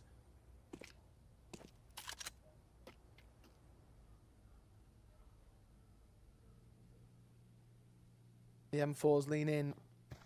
Utility is thrown. Ambush revealed by Mail. No one clearing underpass. Means that now a new threat's presented. 2 for 3, 3 for 3 trades. Leaving it all on Svetjahead, who just runs out of ammo at the last second. So Metizport do just tip over the finish line at 13-11 to take Mirage. That was close. That was maybe a bit awkward. For Metizport, they get the job done, but it's exactly what happened in their opening matchup when they played at the Rogue Journey Summerland last month. Their opening match was against an unranked team on VRS. Map number 1 was Mirage, 13-11. Their pick, 13-10 of Nuke. So I'm looking at things right now saying Metizport won't be too happy with the outcome, but look, they were the much better team. I think that first half, they kind of squashed them. Second half, got a bit unlucky. 1 pistol, lost anti-eco. I mean, right there, 5v3 on the post plant, or at least 5v3, executing into the A-bomb site, 4v3 on the post, should be closing there.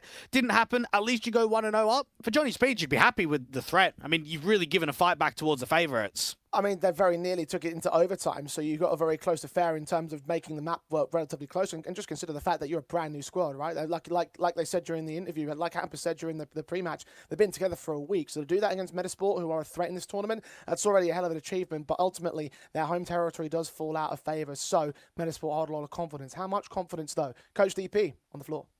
Yeah, I'm on the floor here with Fiku. You had a great game personally. What was your game plan on this Mirage?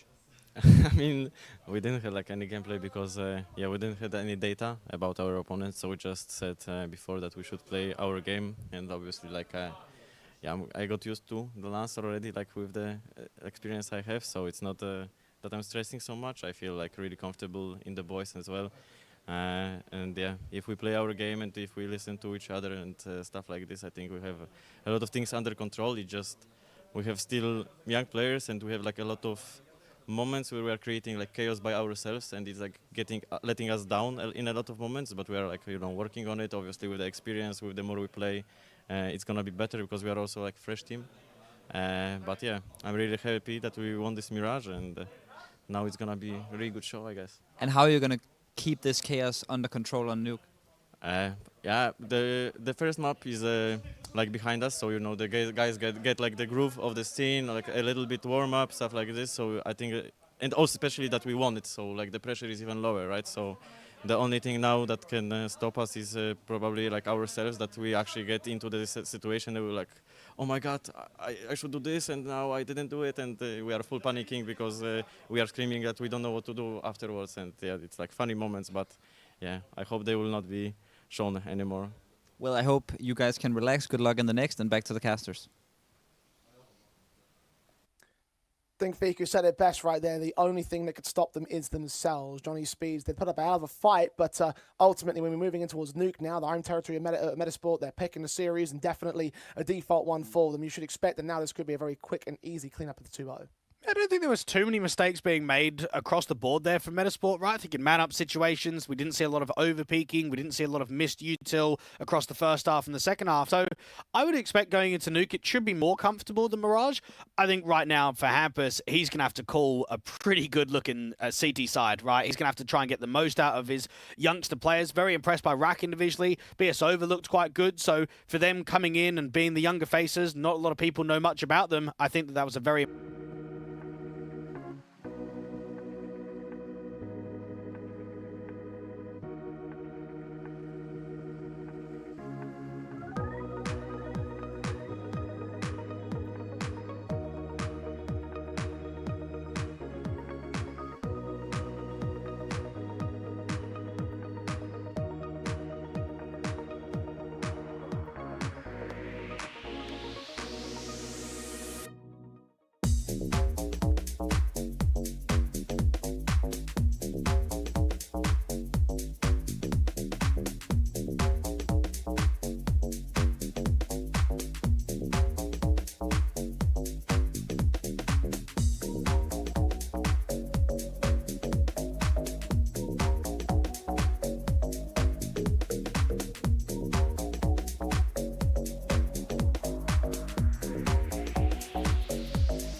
good start with Metizport in terms of the map pick advantage. They've taken away the opponent's starting play of Mirage. Nuke is coming up next, and this is where things would start to get a little bit more awkward for Johnny Speed. Stakeouts have them as very clear and obvious underdogs, even more one-sided than it was at the start of the best of three, Dwayne, and that's a very good reason. Anytime you see a team winning their opponent's map pick, you always put them down as the default, and right now it's feeling like it's going to be a very, very simple cleanup for Metizport, given how Nuke has played out for them. Yeah, well, Nuke is their #1 map in the pool. I mean, their last official before coming into this one was a LAN Grand Final versus Alliance. They picked Nuke against them, and Alliance are a very good Nuke team. We saw Metizport being up 12-8. Couldn't quite close. Uppy dropped 30 to be able to give the advantage over to the Swedes. So for Metizport, I don't think there's going to be many concerns. Yeah, you might be going up against a mix or a newer squad, players on trial, whatever. This should be more comfortable than how Mirage went down. Indeed, it should be. I mean, we're expecting a very clean affair in general from Metizport in this 2-0 affair. We talked a lot about their perspective in terms of the map ups. They do like to pick Mirage sometimes too. I mean, the fact of the matter is that it should have been a 2-0. Right now, it's shaping up to be a 2-0. Johnny Speeds can be happy with what they think that they've output in terms of this series already. Again, you're threatening on the opening map up. You're doing rather well, particularly for BS Over and Rack, who are the two top-rated players for their side. And that's like 2 LAN debutantes for this Johnny Speeds camp. That's a very, very encouraging sign for those two individually. Whether that's enough to sort of compose a good map, a good series overall in the competition, I don't know just yet, but certainly not expecting them to be enough to depose of this Metizport side on their home turf. I'll put it this way, at least if they can compete and give Metizport a run for their money, I'd back them 100% against Little Mix in that next matchup. I think you've got BS Over that was playing with Little Mix recently.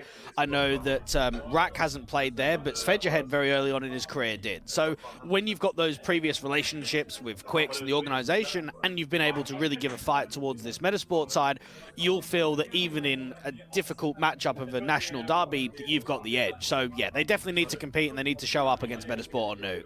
Well, you said earlier before the break that the one thing that might matter the most is whether or not the Johnny Speed side can call a good CT side. Hampers will have to call a hell of a CT side if he wants to try and get past this nuke. And it's just like, I'm thinking about all the factors involved here. Team's been together for a week, haven't seen a nuke official, don't know what they're made of. There might be some unpredictability about that.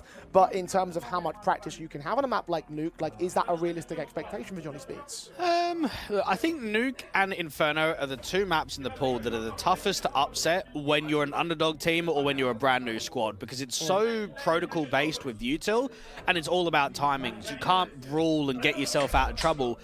Mirage is one of those maps where you can aid towards winning anti-force buys and winning clutches and individuals creating moments. Very difficult out on Nuke. So I think what we'll probably see on the City side is some aggressive stuff. Now, when I remember how Hampus was playing on 500, when he was previously on Metizport, and even when he was Johnny Speeds, and I mean, you might even go back to when he was working with Cypher out on Bleed, he is actually one of those callers that likes to call quite a lot of gimmicks, get on the front foot, don't just sit back and hold crossfires. So I would say we'll probably get a lot of lobby presses, outside leans, getting players into Africa, back at T-Red.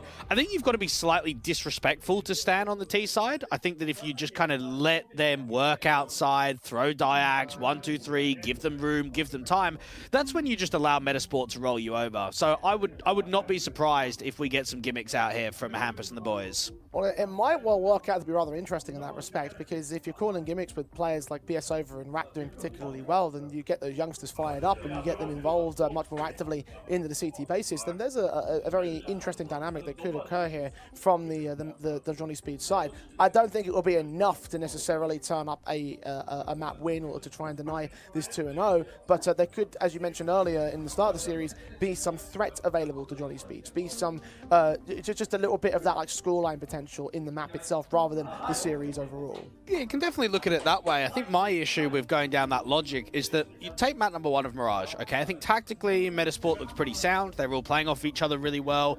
They were definitely outclassing the opposition. Plopsky's the con player, and he was, what, 1-8 at one point? Like, he wasn't really finding any form. He finished that map with a .90 rating. He's in the star role.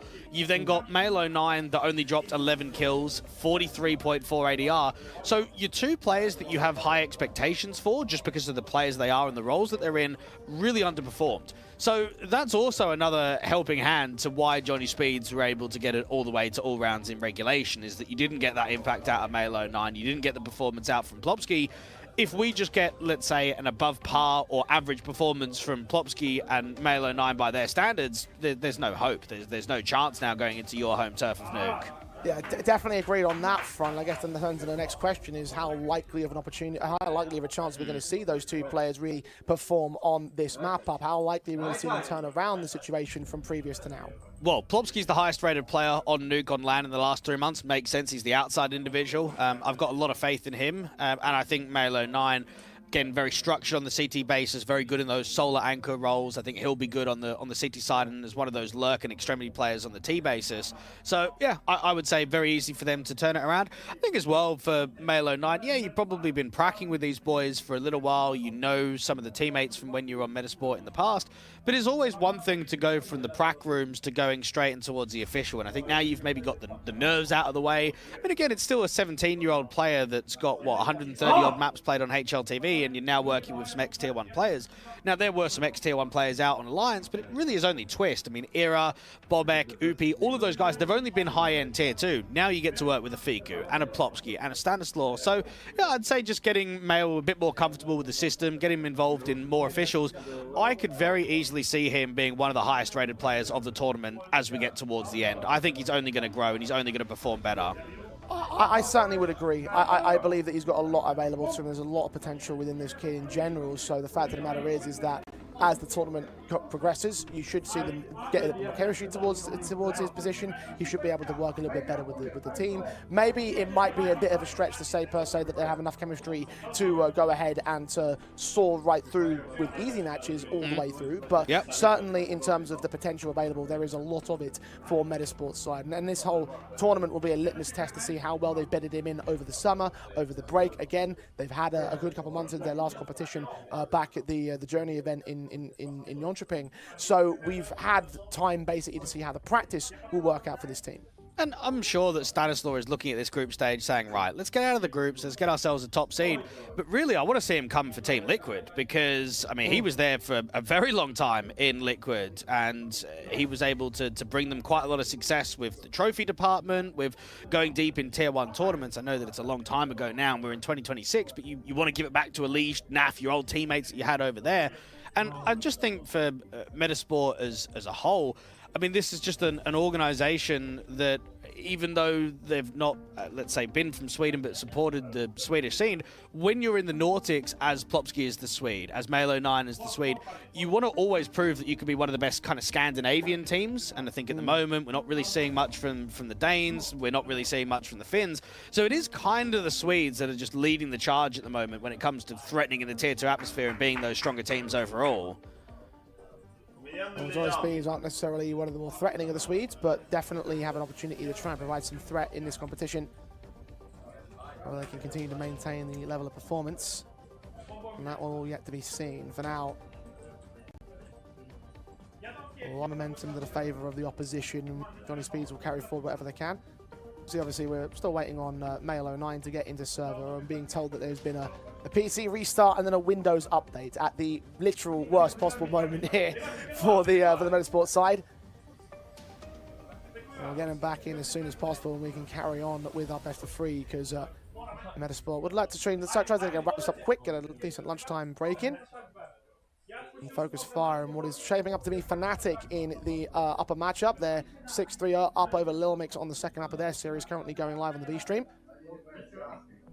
And of course, they've already won the opening of Little Mix's pick, so Ancient, the Fnatic home territory. And a rematch between these two sides from that LAN in Jönköping would be a very interesting dynamic again to sort of see how both sides have developed over the summer break. And I think it's very easy to almost forget too, when we go back in time, that Male09 was actually a part of Metizport. I know that he was on loan over towards Alliance, but I think that's where basically the eyes are on the radar of seeing what he can do over there with Ira and Twist.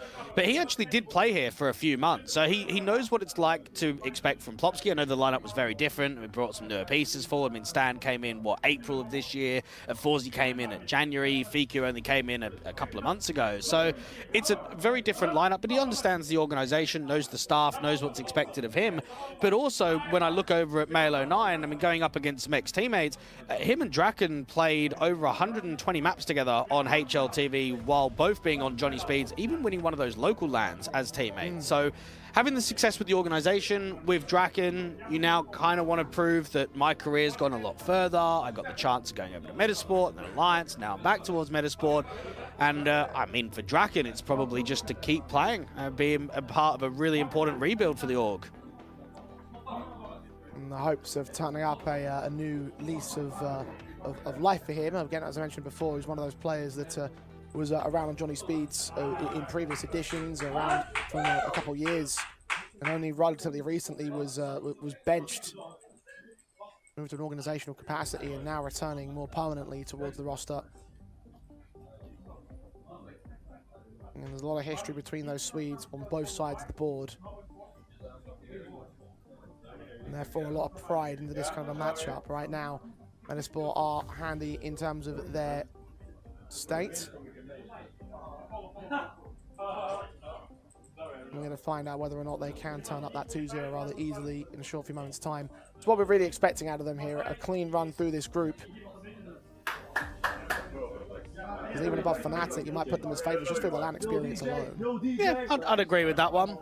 And I think another reason to why Johnny Speeds had to rebuild was that there's a lot of moving pieces. I mean, Jocab recently got picked up by Focus. That's what ZTR and Banjo, Potty over there. They're a top 50 team in the world.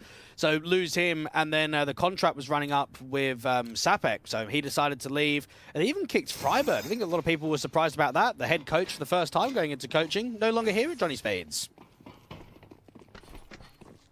Well, Stake again having Metizport as favourites as expected. I'm going to place a bet on this matchup over at Stake, supporting the Counter-Strike 2 ecosystem, both Tier 2 and Tier 1. I'll support the teams if they do come out successful. Pistols live now for success on Metasport's perspective. Want to try and claim their simple 2-0 on the T-side start of home territory. Pretty passive to start off the round. Very quick into a topside XE. Very little time. Draken with an engage onto Mayo 09. Double up kill on towards Fiku. Hampus will deal with Plopsky. Is a little bit scrambled there from the Metizport camp. Couldn't quite hold their confidence on the upper side take. And all 5 are alive for Johnny Speeds' pistol win again. It looked like a bit of poor clearance up on the back of the default angle. A lot of eyes being drawn towards the CT vent and out there to the main position. And then Hampus just comes in with a couple of kills. And what's always going to happen when the CTs are going up against a top site play is that if you can get kills in quickly, you're just going to start flooding the bomb site. Rotate's going to come out very quickly from heaven. You're going to go through that main smoke. You're just going to make it so awkward. And it was Mayo 9 that fell on that first contact. The solo player trying to come outdoor.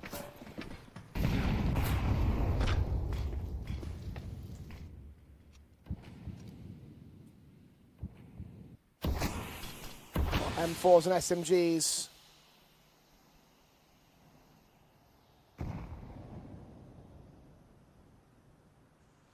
The M4 was the outside search, not ready for it on Mail's perspective, and also reacted rather slowly. Damage secured. A force bite from Metizport. At least the start to the map may look enough for Johnny Speeds, much like it was over on the first map in Mirage. Then he won the pistol in 3 conversions off the back of that.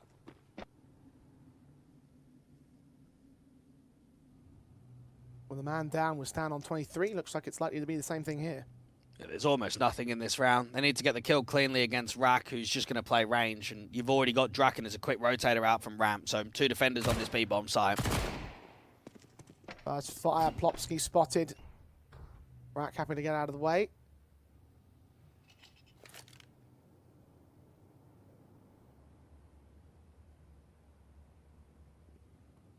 "30 seconds for the hit of Metizport. Taking their sweet time with this one. Inside of the vents. Have Fiku as well, the upper site lurk. Scared. Happy in support. Gets 2 kills out of the M4. Bomb dropped. Last of the players will go down the same, so all 5 alive again for the Swedish side.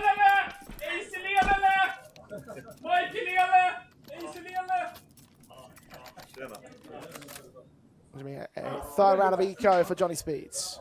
Now, we will see the 2 in-game leaders playing a very different game. You look at map number 1, Stanislaus the B anchor, jump spotting Van. Hampus likes to be in active roles, always has been. An in-game leader that likes to be in star positions, takes a lot of fights, get involved in the chaos rather than calling from an extremity.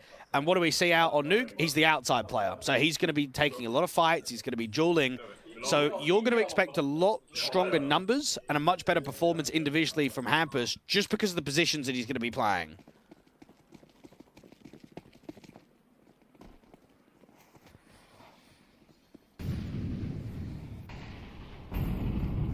Metizport.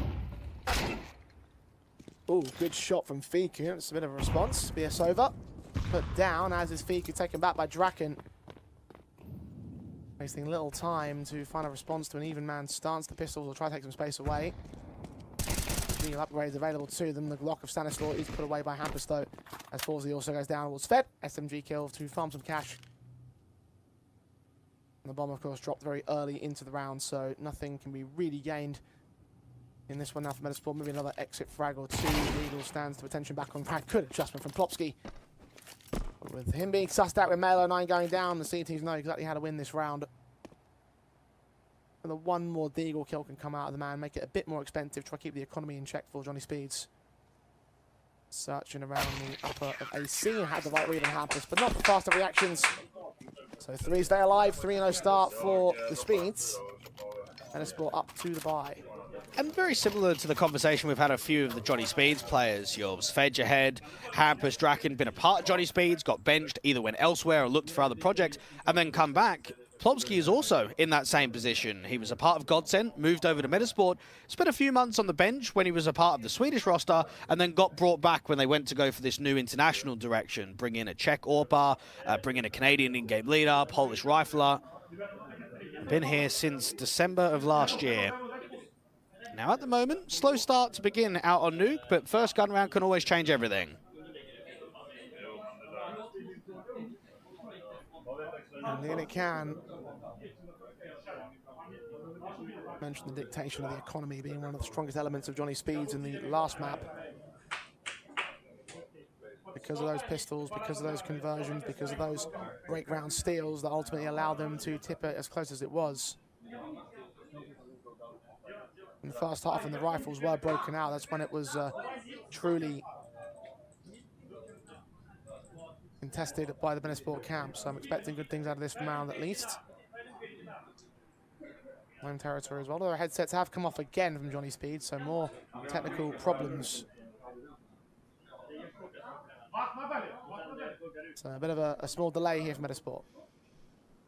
I'm very keen for these next couple of days to have a look at what the playoffs is going to shape up to be. I think at the moment, Liquid are still going to be our tournament favourites, but let's be honest, I think that game against BetClick didn't give us a huge amount of confidence, did it? They probably should have been 2-0'd. They probably should have had to have gone up against the Brits of TLR to go second seed in Group B.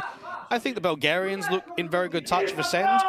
I don't really rate G2 Ares that much. I know that they got themselves a really good opening win against the Swedes of X-Clan and were able to upset Hotu, which is, again, a good scalp, but an academy team, not really many experienced players, more so on the LAN atmosphere than anything else. And then what we even see was the Danes of Fessor and Nixon were also able to upset Hotu in that decider game. So how good were Hotu really at this tournament is maybe something on some people's minds. So I'd say Liquid are probably #1. I would put Ascend at #2. And then after that, I don't know, perhaps the performances between Fnatic and Metizport today might give me an idea on who I would rate as the 3rd or even 4th best team in the comp.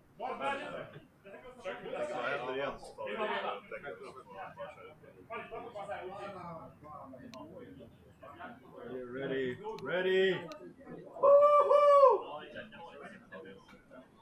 Well, spirits certainly are high in the Metizport camp, despite being down on the scoreline.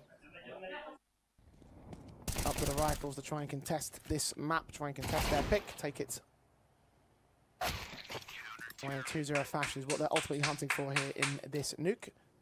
Across this series for the winner's game. Rifles. AKs across the board, first gun round of this map.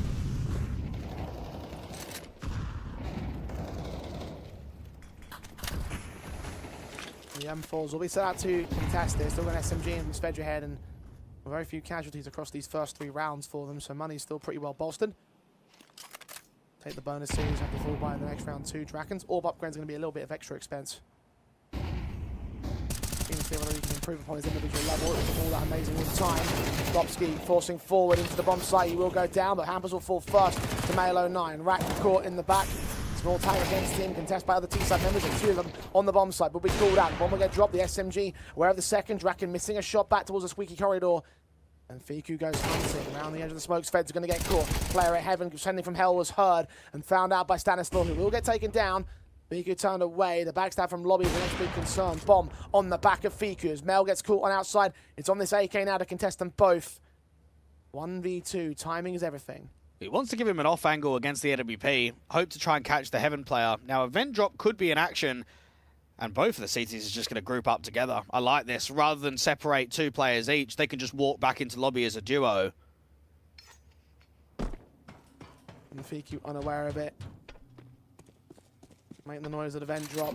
The decon door will get heard. The CTs will rotate en masse quickly too. Both heard down the vent drop. Windows open, good headshot on the first man. Second man shoulder baiting. Seen the sprays off of Fiku though. As BS over will perform once again. Take the 4th in a row for Johnny Speeds. Well done from Rack to just live for so long. That was an uncomfortable round because the A-split's coming in and Hampus falls early. So we've got the outside players splitting via main, a lot of pressure building around the hut and the door entrance, and Rack's just able to squeeze in, get a kill, and then just live for ages. Same for Svedjahead on the backside. Smoke off that molly, play around with the MP9. Yeah, it does get caught at a timing in the end. And that AWP just relieves the pressure, doesn't it? Getting the kill against Male09 was the damaging one in the round.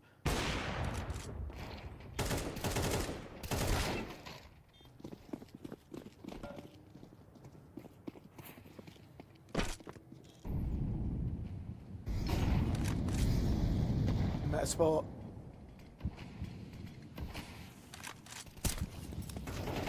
At least have the bomb plant bonus, the lost bonus to rebuy into this round. The AWP reveal towards outside Hampus. Hearing footsteps getting out towards Secret. Nearly takes Stanislaw out. Holds fast at 26 HP though. He's alive for the time being. He probably is going to be the first to fall though. Certainly will be a hindrance to the actual execution of Metizport. You always need things to go right when you're trying to cause an upset on Nuke. Got off with the pistol win. Also come away with a clutch in that last round. Draken not seeing anything on the outside, but Rack's already rotated down to the lower corridors. Rack. He's done well in his role, but unable to hold the kills on this one. Forced away by Forzy on first contact now. BS over at Dark. We'll wait and hold. Bomb plant could be open. He could deny it from here. Swings in, sees his man, sees his backup. Double kill secured again. Knows where the 3rd player is and all. And BS over is going over this T-side line. Triple sequence. And another B defensive. Another round where Metizport fall to pieces. That's a lazy clearance of that lower bomb site. What are they doing? Not even cleared out Dark. Got that kill out from the single door and just expected an easy one. Now, they were playing very heavy for the extremity. Male09's cutting rotations on the outside. Lobby lurk is going to make it uncomfortable for anyone dropping into the vents. I think we would normally assume in a 5v4 going down towards B, that round is almost over after that first pick from Rack.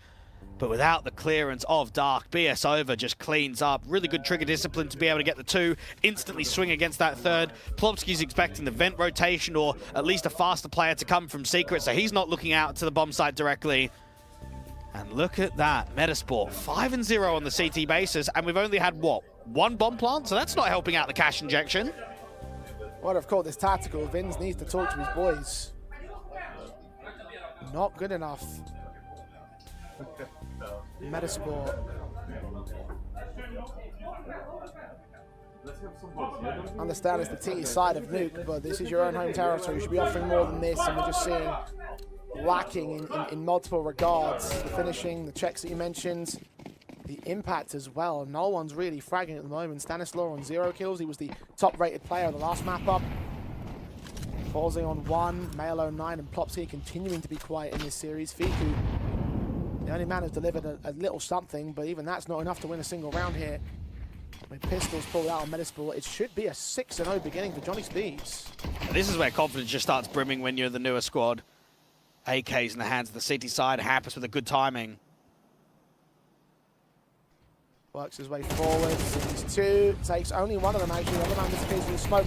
Rat gets suppressed, but adjusts towards Plopsky regardless. Beaker's blind taps, evaded, back to the corner goes Rak, he gets his kill in with Svedge ahead in support of Falsey back from the rafters. Stanislaw, a 1v5 on 0 and 5, there is no clutch available to him. The speeds, indeed lock out the half buy, indeed lock out the pistols, and indeed lock in the half minis. A 6-0 margin. Well, they are surprising more than just Metizport now. And I'm sure that Stanislaw might know Svedge ahead. There is no way that he's even heard of Rak or BS Over before coming into this tournament. But that's just the new gen players. And I think being a local tournament out in the Nordics, Johnny Speeds want to put them on high alert. And from what I've seen on map 1 and so far on map 2, Rak and BS Over are certainly not crumbling to the pressure of playing on LAN and against Tier 1 players. A conversation point for a lot of the LAN debutants or inexperienced players. Talking about TLR earlier the other day and how they rarely play at international Tier 2 level competitions like this. Johnny Speed is an organisation, sure. The core, of course, brand new. And those players, they are known. But they're making the names for themselves at this present point. Hampus still in the top 5 position, 12 kills to his name.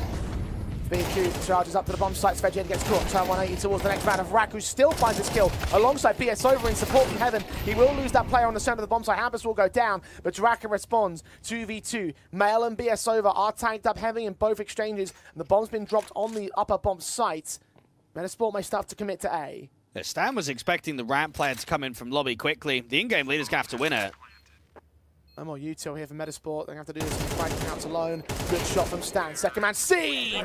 And finally, the captain with his first 2 kills of the game. They are 2 stunners. They'll hold down the round for Metizports. Well, if you're Johnny Speeds, I would say straight away, from Hampus's point of view, you are loving that Metizport are trying to keep this chaotic, because it tells you that at the moment, they're not really being too successful in the defaults, are they? They're slowing the rounds down. They're not really finding anything. That's why they're 0-6 on the T side. They're going to try and play some scrappy CS against us. They're going to try and make it a bit more messy, really quick, really fast trades between the 2 sides. Johnny Speeds nearly come out on top with how low some of those players are.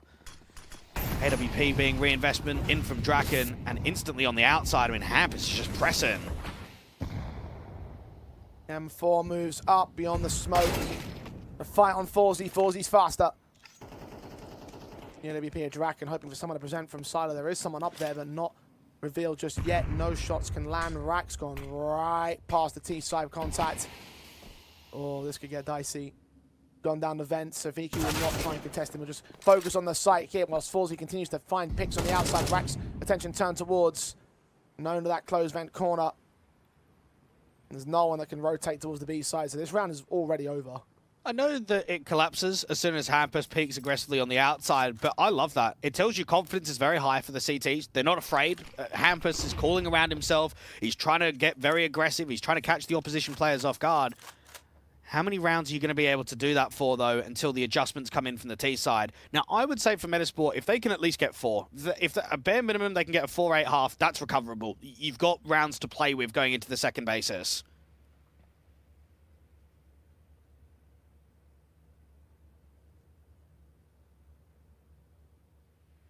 You definitely expect the CT side to be the superior.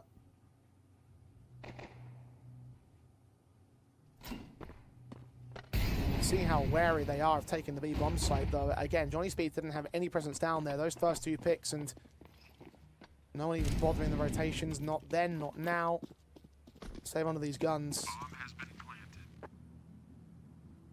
Metizport will have their second round.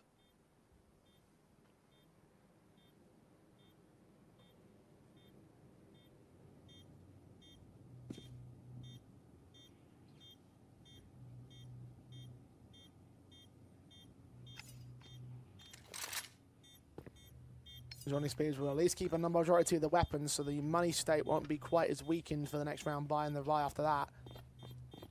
They'll continue to contest all 4 of the rounds that Metizport would require.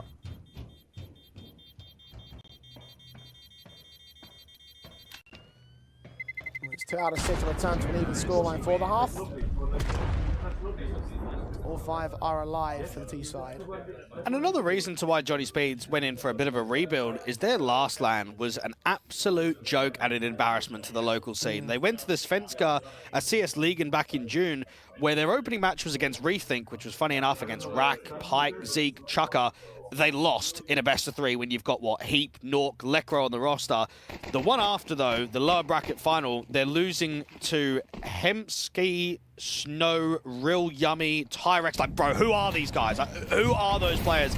That, for Johnny Speeds, has to be the one to say, right, things are changing, and that's why they've come in with this roster coming now out of the player break into the second half of the season and into ramp without a ramp player. The CTs are playing so heavily for A, but Draken still gets the timing against Fiku, and Sven even gets a spam kill against Plopsky. Instant frags out of nowhere for Johnny Speeds. Metizport will be feeling a little bit hard done by with the number of through smoke kills they're getting. Not even nades to open the smokes. They're just blind spam.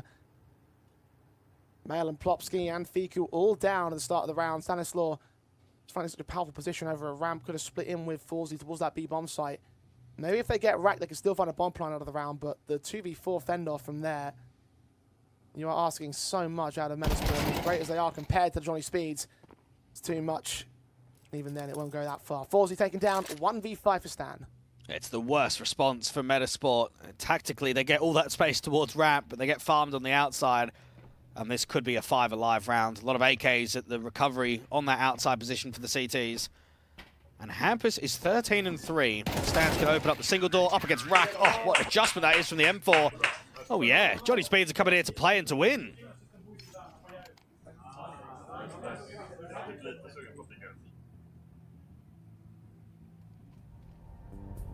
And win they may well do. Tactical pause called in by Metizport because they are really struggling. And say what you want about the nature of the last round with the spam kills and whatever, the reality is that scoreline is starting to look a lot more deadly. Can still get to 4 rounds at the turn of the T side with the current state of affairs. I mean, their best case is 7-5 at the turn, or 5-7 specifically for Metisport's perspective. But this clean 2-0 is not looking so clean anymore, especially when Fnatic have just gone 2-0 over Little Mix. Doesn't put a lot of confidence in the Metizport camp for maintaining when it comes to that winners matchup. If they even get that far, it might not happen easily. Johnny Speeds are providing threats on home territory. Forzy looking for an opening pick against Draken to try and get that peek in from main. Instead, the enemy P is just pressing out from heart, and everyone is just trying to make plays right now for Johnny Speeds.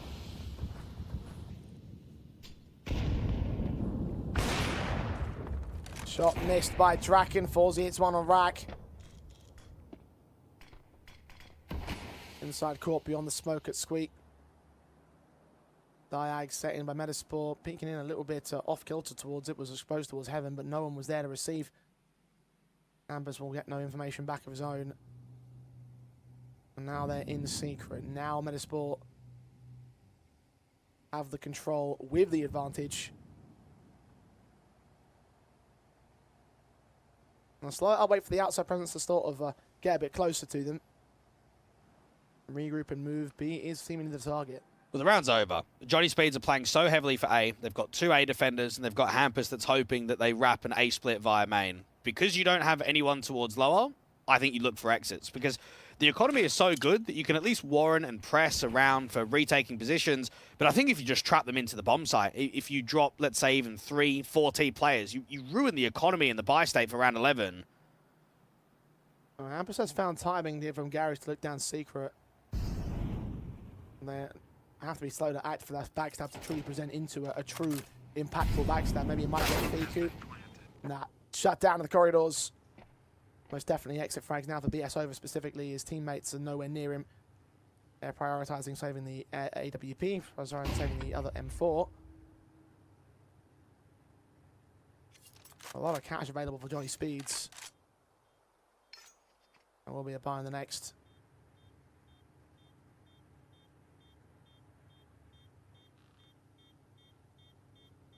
Just slow walking their way into this round. Speeds are challenging outside though. Keep your eyes on that orb. Draken's going to find Fiku down in secret. Flash in for the M4 to check. search of Sped. Doesn't quite get Mail. Standers go up with the bomb. A couple of casualties worth of expense. Nothing that should make a difference here. And to reflect back on the last LAN that Metizport played last month, day number 1 saw them having a 13-11, 13-10 back-to-back. Then they had a triple overtime map, a full rounds of regulation that then got turned into a first overtime and a 13-7. When they then went into the next day, which would have been day 3 of the comp, they 13-0'd Nexus and 13-3'd them and had a really comfortable win versus Fnatic. So it could very well be just the opening game of the day, the opening game of the groups. It's just not quite easy for Metizport, and then they grow and they show more performances later on in the bracket. You just really need to try and get as many T rounds as possible. Draken has got 2 within the first 15 seconds out in RAM. There's actually BS over on the double orb setup, actually. So Draken with 1, BS over with the second, and dead to rights in an instant. Plopsky fought by Hampus. Johnny Speeds with a hell of a responsive. No follow-ups allowed for Metizport. Another kill goes for BS over. Malo 9 cut down. Stanislaw Nona outside now. Another 1v5 for the IGL. This is getting disastrous now for Metizport. 8-3 for Johnny Speeds' CT side. And well, you asked Hampus to call a hell of a CT side. I think he has just done that. I don't even think he's called much of a wild game. I think the individuals have just showed up. What they've allowed themselves is to create freedom. A lot of players taking fights, a lot of them winning it. You go up, what, 6-0, where you give one plant over to the opposition. Buy states have looked pretty awkward for the most part of Metizport. And then right there, I mean, the conversation went a little bit on Mirage of, okay, let's see if BS Over ever picks up the AWP. We had, what, 1 round that he did. Because they've got 2 AWPers in the team, as soon as money's good enough or they're in a position to double AWP, you're going to see impact from them. Draken gets 1, BS Over gets another. And that's just so frustrating because for Metizport, I mean, these T rounds just aren't coming in frequently. And then the one time you might feel that you finally got yourself a good default, good post plant out on B, you go into the next round and you're just losing instant picks.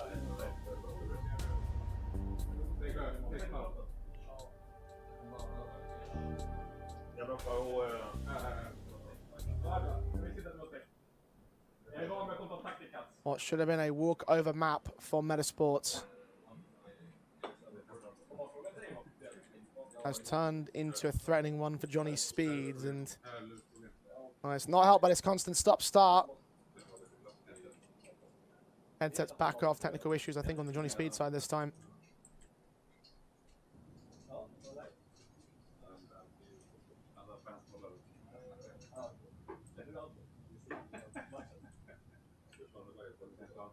A bit of a time to let things simmer on the part of Metizport. Sit with their thoughts and assess the situation.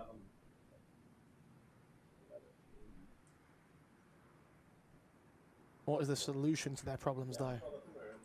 Well, it doesn't seem like much, at least in the first half. Yeah, in the second half, they might be able to show a bit more depth, but individually, they've not come to play. And I think another aspect from Johnny Speeds of this whole new roster, flow state, the vibes of the team. I mean, I mentioned that Freiberg was the head coach. He's recently been kicked. The coach that's behind them today is just an investor of the organization. So in tactical timeouts, you're not going to get anything from that perspective. All of the impact is going to come from Hampus. And I think for him, it's about time that you got another project. I think that 500 team on paper looked quite good. You had, what, Cypher there, Volt as well, Cirque on the AWP, Rainwaker before he eventually went over towards Monty and now participating at that Tier 1 atmosphere again. But yeah, they get dropped by the org because of the way Valve come in with the whole stickers. And then just sort of sit around, not really getting any offers. I mean, Cypher's kind of been the same. He's also been one of those players that was on that project that's just not been able to find a home. So eventually you go in towards the player break. An offer comes from Johnny Speeds to rebuild with Draken again. Yeah, nice to be back home.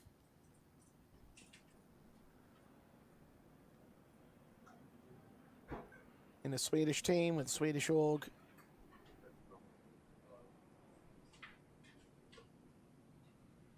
Trying to bring that Swedish spice to the international level.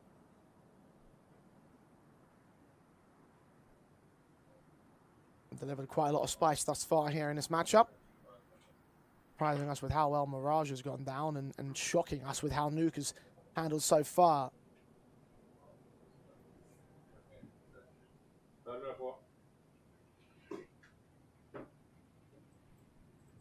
And they really turn it into a map win, those still yet to be seen. They've obviously got themselves quite the advantage, probably 9-3 half, 8-3 at present. Metizport showing us no signs of returning that deficit. Occasional good rounds, occasional moments. Opportunities will present.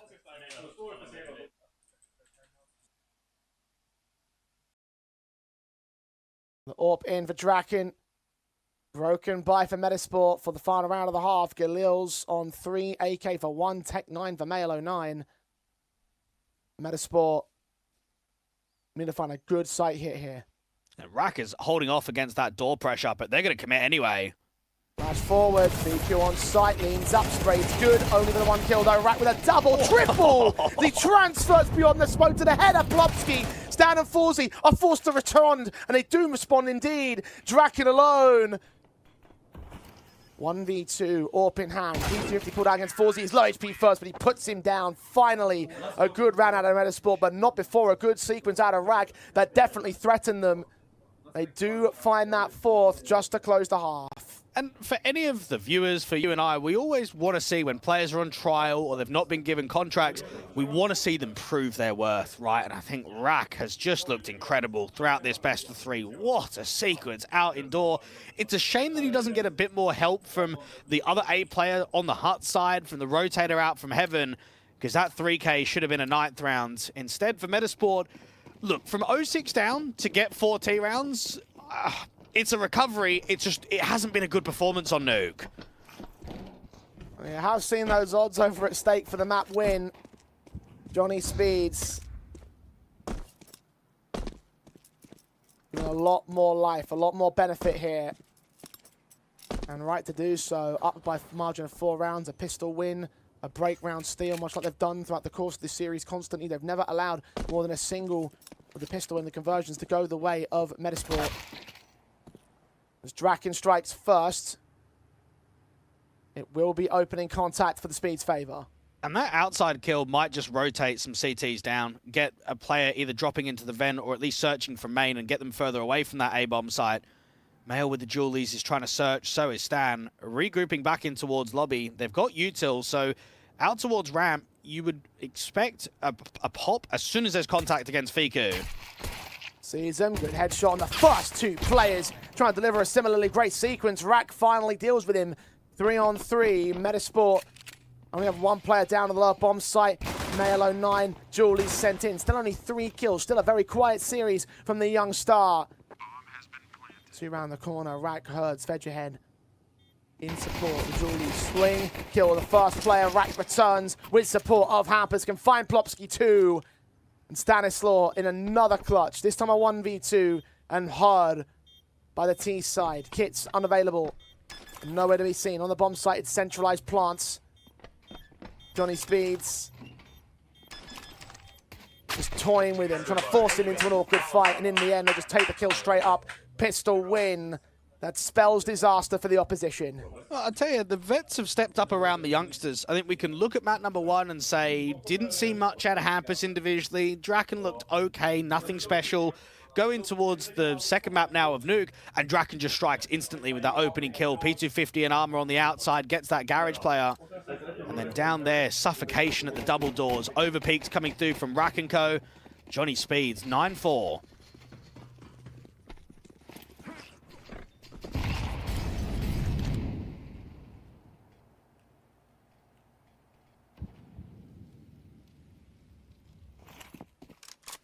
Continuing to look excellent.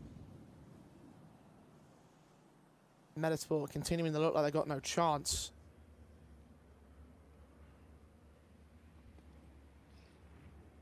Eco pistols, Gamble stack towards A. And what more can you ask for? What more can you do if you are Metizport in this context?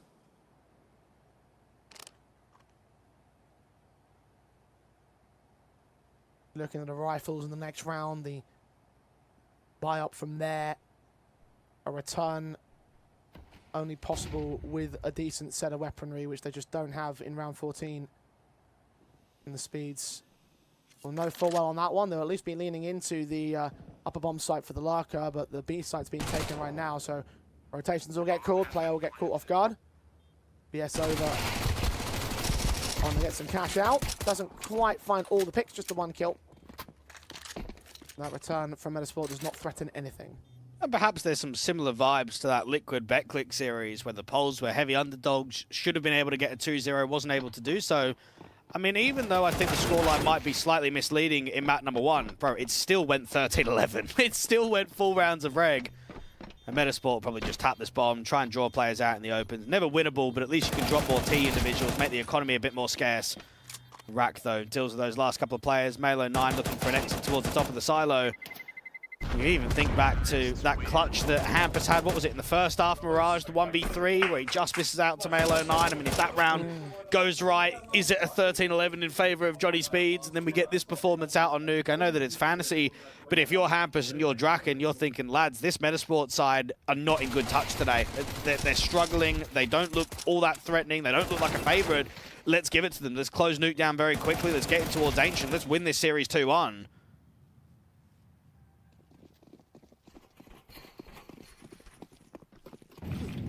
Well, a series that shouldn't have gone this far. Feels like it's almost guaranteed that we'll have an Ancient the Speeds with their rifles set. Involved with the kill of Fiku to start things off. BS over, caught dead to rights. Opening advantage. Favouring Metizport here. They have abandoned the ramp control, but that should be more than fine with the circumstances. Well, they've still got a lobby lurk, so the CTs, if they do want to get rotates down for the vent, are going to have to deal with him. They're starting to go very quick, and Fiku's just giving space. So it's an easy bomb plant, at least for the T side.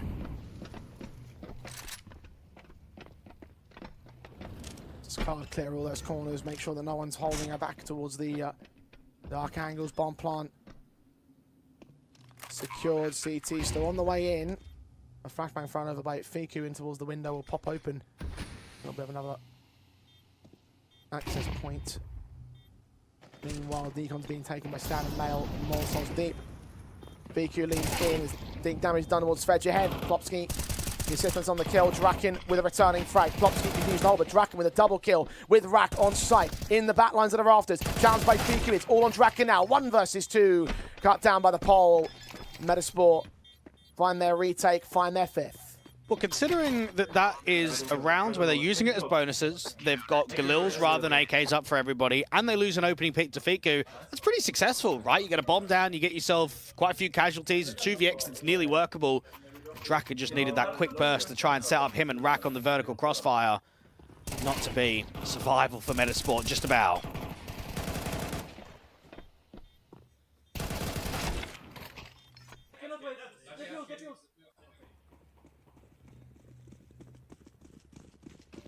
Still 5 to make up, though. A long way back from the brink.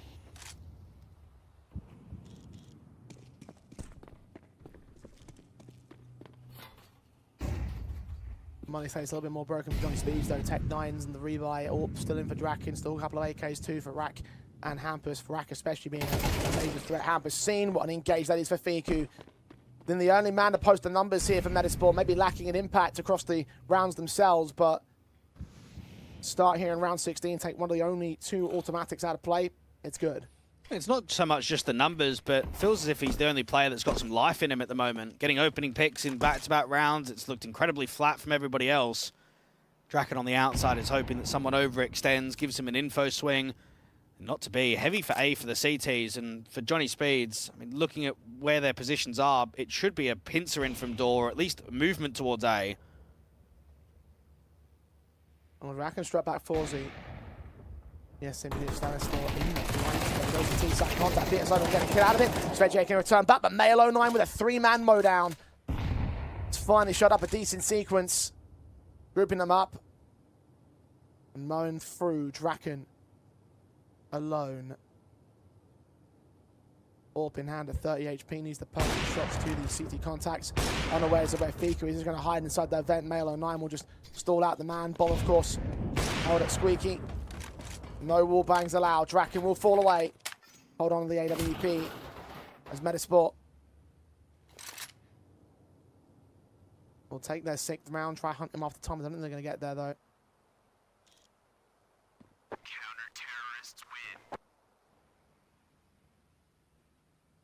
Gap closes to 4. Finally, the favourites starting to come alive. Well handled. That was an awkward timing where there's no one watching door directly and they walk out. You think with Stan's mistake, perhaps the position being held, they might crumble, but too many defenders out there on A. One main, one off site, one on top of hut. When you've got 3 on A, it's always very difficult coming out door. And now for Metizport, just a bit of pressure being relieved, right? I mean, this scoreline is still heavily in favour of Johnny Speeds, but you get yourself another rebuy, and I mean, this could be 10-8. I think from there, it's closing time for Metizport if you can get it to that scoreline.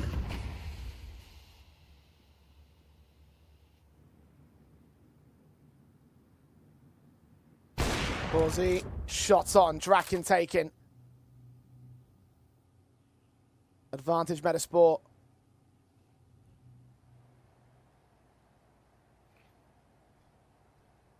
Hero Warp back in Hampus's hands, having seen the force spike come back from Johnny Speeds to bring the money line back in an even stance.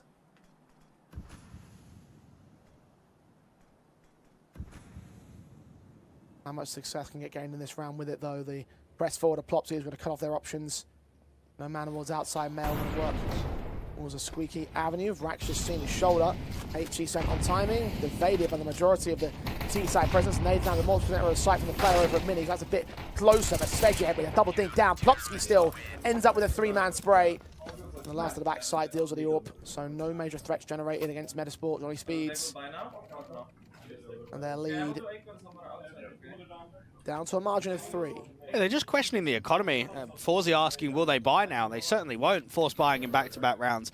Now, Plopsky is definitely struggling a lot individually, but he makes a great info play in that last round. As soon as he gets to the outside and he sees the bomb carrier with the AWP leaving, that just means you can play 2 for A and 2 for ramp. You don't need anyone on the outside. You don't need anyone quick rotator in for the vent, dropping down B quickly.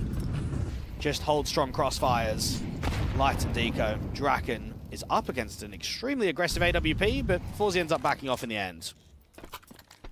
BS finds Fiku out towards the ramp, so that's a discouraging start from the man who has been the most active, most alive player for Metizport. AK and Sterling into the back lines. Plopsky doesn't suspect this either. He's focused so far on the outside presence. Does turn back towards BS over in the end. With Mail 9 getting 2 more back out. Round seems to crumble to pieces. Bomb plan out of Hampus is wishful thinking. Especially with only a Glock in hand. Johnny Speeds. That one frag of decency. Maybe Plopsky could also fall. But that should be all they gain. And Melo 9 has got this second half to prove that he's no JLo 9. I mean, that map number 1 was awful, and the first half here of Nuke did not look good. Yeah, he's getting kills now against anti-ecos, but I want to see it in gun rounds. You want to see exactly why he's been recalled from Alliance and been brought back to Metizport.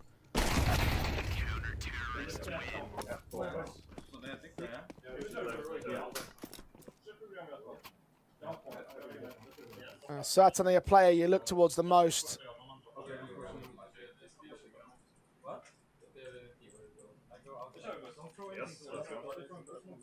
The man you focus down on. Comes to who the stars were for this side. Johnny Speeds. Done so much more across their board. Can they maintain it into the next? Rifle buys available.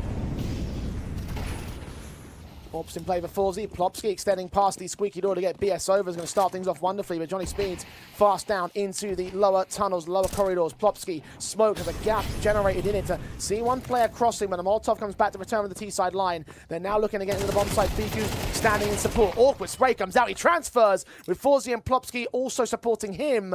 Metizport clean house, shut down Johnny Speeds.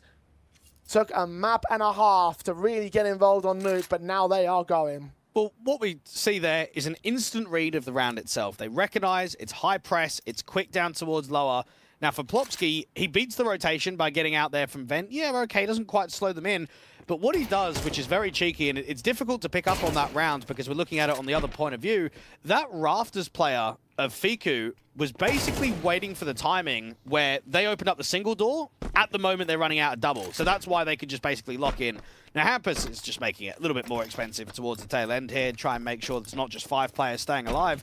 But if you are Johnny Speeds, you've gone from being 10-4 up, where you've just dominated your way through the majority of Nuke, to now really struggling. This has not looked easy by any stretch. Finally, some comfort for Metizport.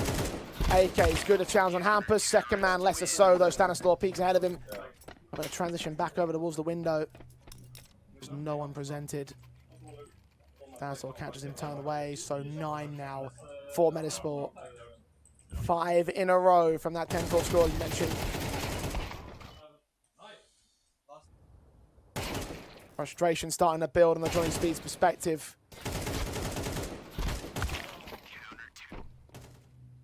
And done their best to dish out damage, but money's still flourishing for Metizport, so they're going to have to do this the hard way.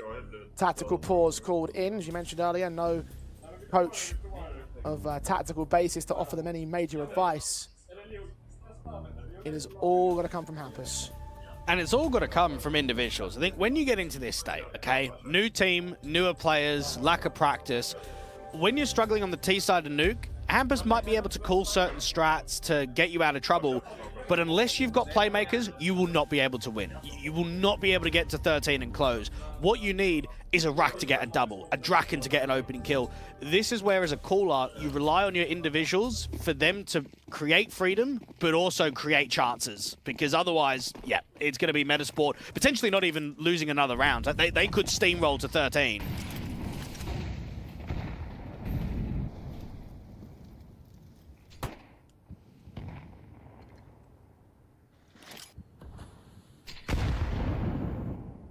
No damage on Johnny Speeds to start for Fiku. Falsey's up to start off the kill counts though. Fiku with a responsive missed shot from Falsey, overcooking that flick. Molotov damage is still compounding on Rack, who will swing, and Fiku will put him away. Molotov to force the man into the open, a fight the Draken will win. But still a 2v3 for him and Svedge ahead. But the Vets are trying to dig as deep as they can. Draken up on 16, Hampus on 20. A lot of fighting and a lot of success from those two in the first half and the second. Now, what do? You've got ramp access, but you almost want to squeeze another pick before even thinking about getting a bomb to a bomb site. And that's why Sved's watching the backstab. That's why Draken's watching out towards the Hell entrance. They're just hoping to catch a CT, repositioning somewhere in the open to force that 2v2 before they can then decide where they want to go.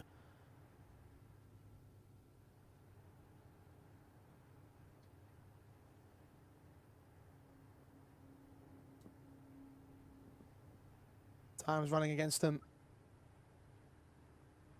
as is the space taken away, but a CT forces moving in towards ramp. Plopsky is waiting for movements from the corridors. Near the bomb plant on the site as they clear up ramp from the other 2 men, but they're not going to go so far as to extend down the B bomb site. The smoke will telegraph it though. Plant inside. Plopsky is going to wait. Let them get the plant. Focus on the retake. And all 3 men are involved. Plopsky revealed.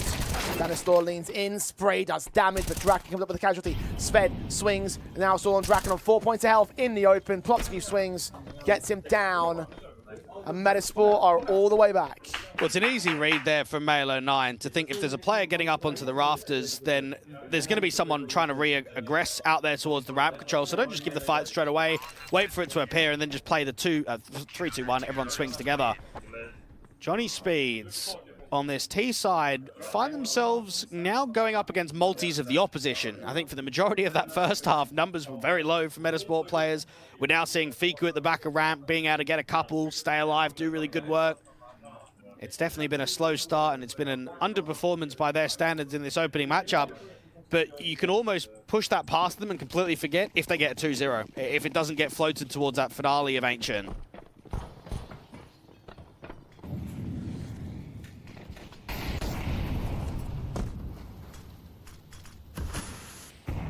Johnny Speeds.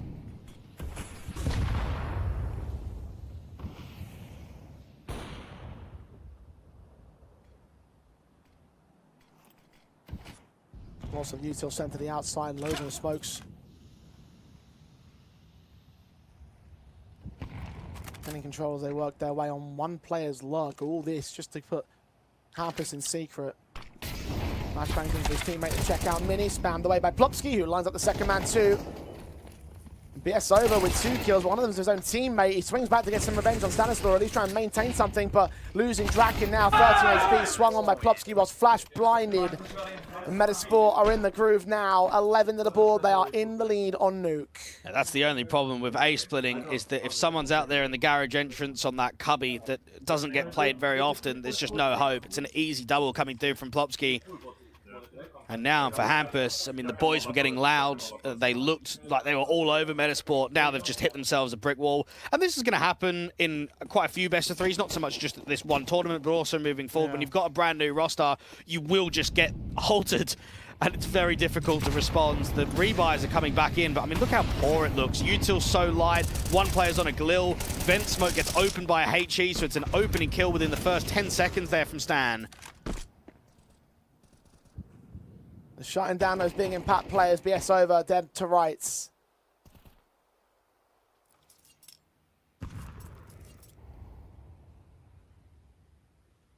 Man advantage.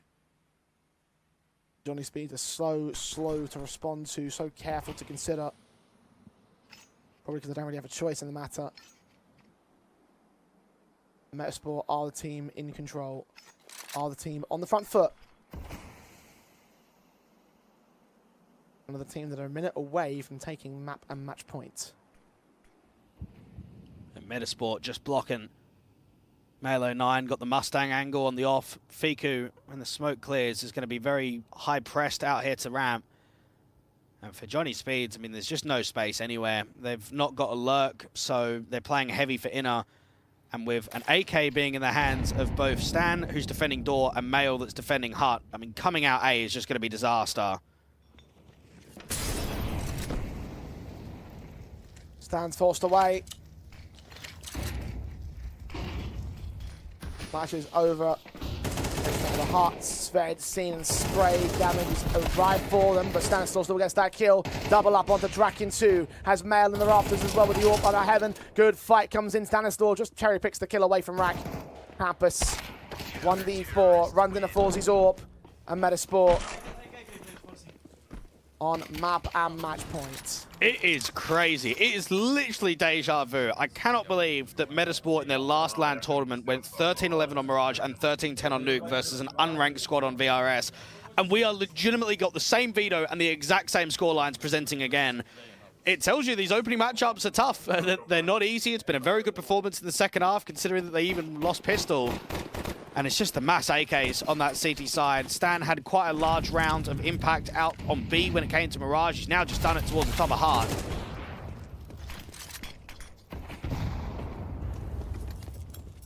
As Forzie finds the first 2 picks on the outside. Orp's looking for more though. Nearly hit the shot back blind on the player towards Secret. It's press the BS over. Will get legged on eventually. Knows that he's there at garage, so Forzie will hold the slightly lesser angle. Area of the outside as Plopsky on the mini defensive leans in. BS over spotted him. Hampus to get called in the swing. Seen and sprayed. There's a good shot back. One tag in return. Man advantage remains with Metizport. Johnny Speeds need to act. Hampus had a near 1v5 only a few rounds ago. Individually just trying to create something. Forzie gets an easy whiff, but capitalizes the second time around. And a 2-man are Johnny Speeds. No clutch for Hampus. Yes, over on 14 HP too. I mean, they haven't exactly looked towards heaven on the site defenders. They've actually pressed on lobby. Might be a little bit more breathing room. It's fair to get the bomb down. Trying to sneak his way past contact of Mail, who's not even watching the squeaky door. So at least they'll be the plant. But the retake is so much more than that. And it's a retake that, if successful for Metizport, will end the map. You'd almost hope that the AK was in Sved's hand. He might be on 6 kills, but at least he's on 100 HP. Rest on. BS over. Bragg secured. top of hut now, known to the CT forces. Orport also closing in from heaven. BS over gets caught. Galil Sved doesn't hold the spray. Doesn't get anything out of that one. 13-10 in the end. A hell of a comeback from Metizport to evade disaster in the opening series of Stake Pulse. They move on to the winner's match to face Fnatic. Yeah, they deserve it. It's a very good second half from them. Very fluid in that basis. Individually, they looked a lot better.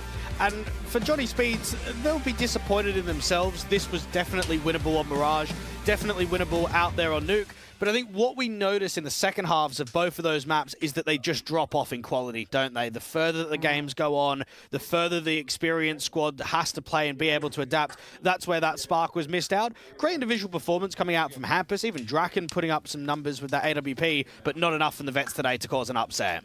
Yeah, honestly, it was more the highlights of the youngsters, of the debutants, right? Like, it was the plays of Rack and BS over that really caught my eye because it was so unexpected. So from those guys, it's a hell of a debut for them. Definitely an experience caught up with them overall. I would question you now whether or not this close affair and this damn near third map steal from Johnny Speeds is a concern for Metizport. Because on the one side, I want to say, well, this is a brand new squad. You're an established top-end Tier 2 team. You should be able to make this a simple victory for yourselves. On the other hand, though, it's a brand new squad that you can't really prep against. So which side do you fall down on? I think for Metizport, you can only take this as a positive. You can only look on and say, look, it was an opening tough game, but we've got an opponent that's a lot more readable and an opponent we've at least been able to face recently.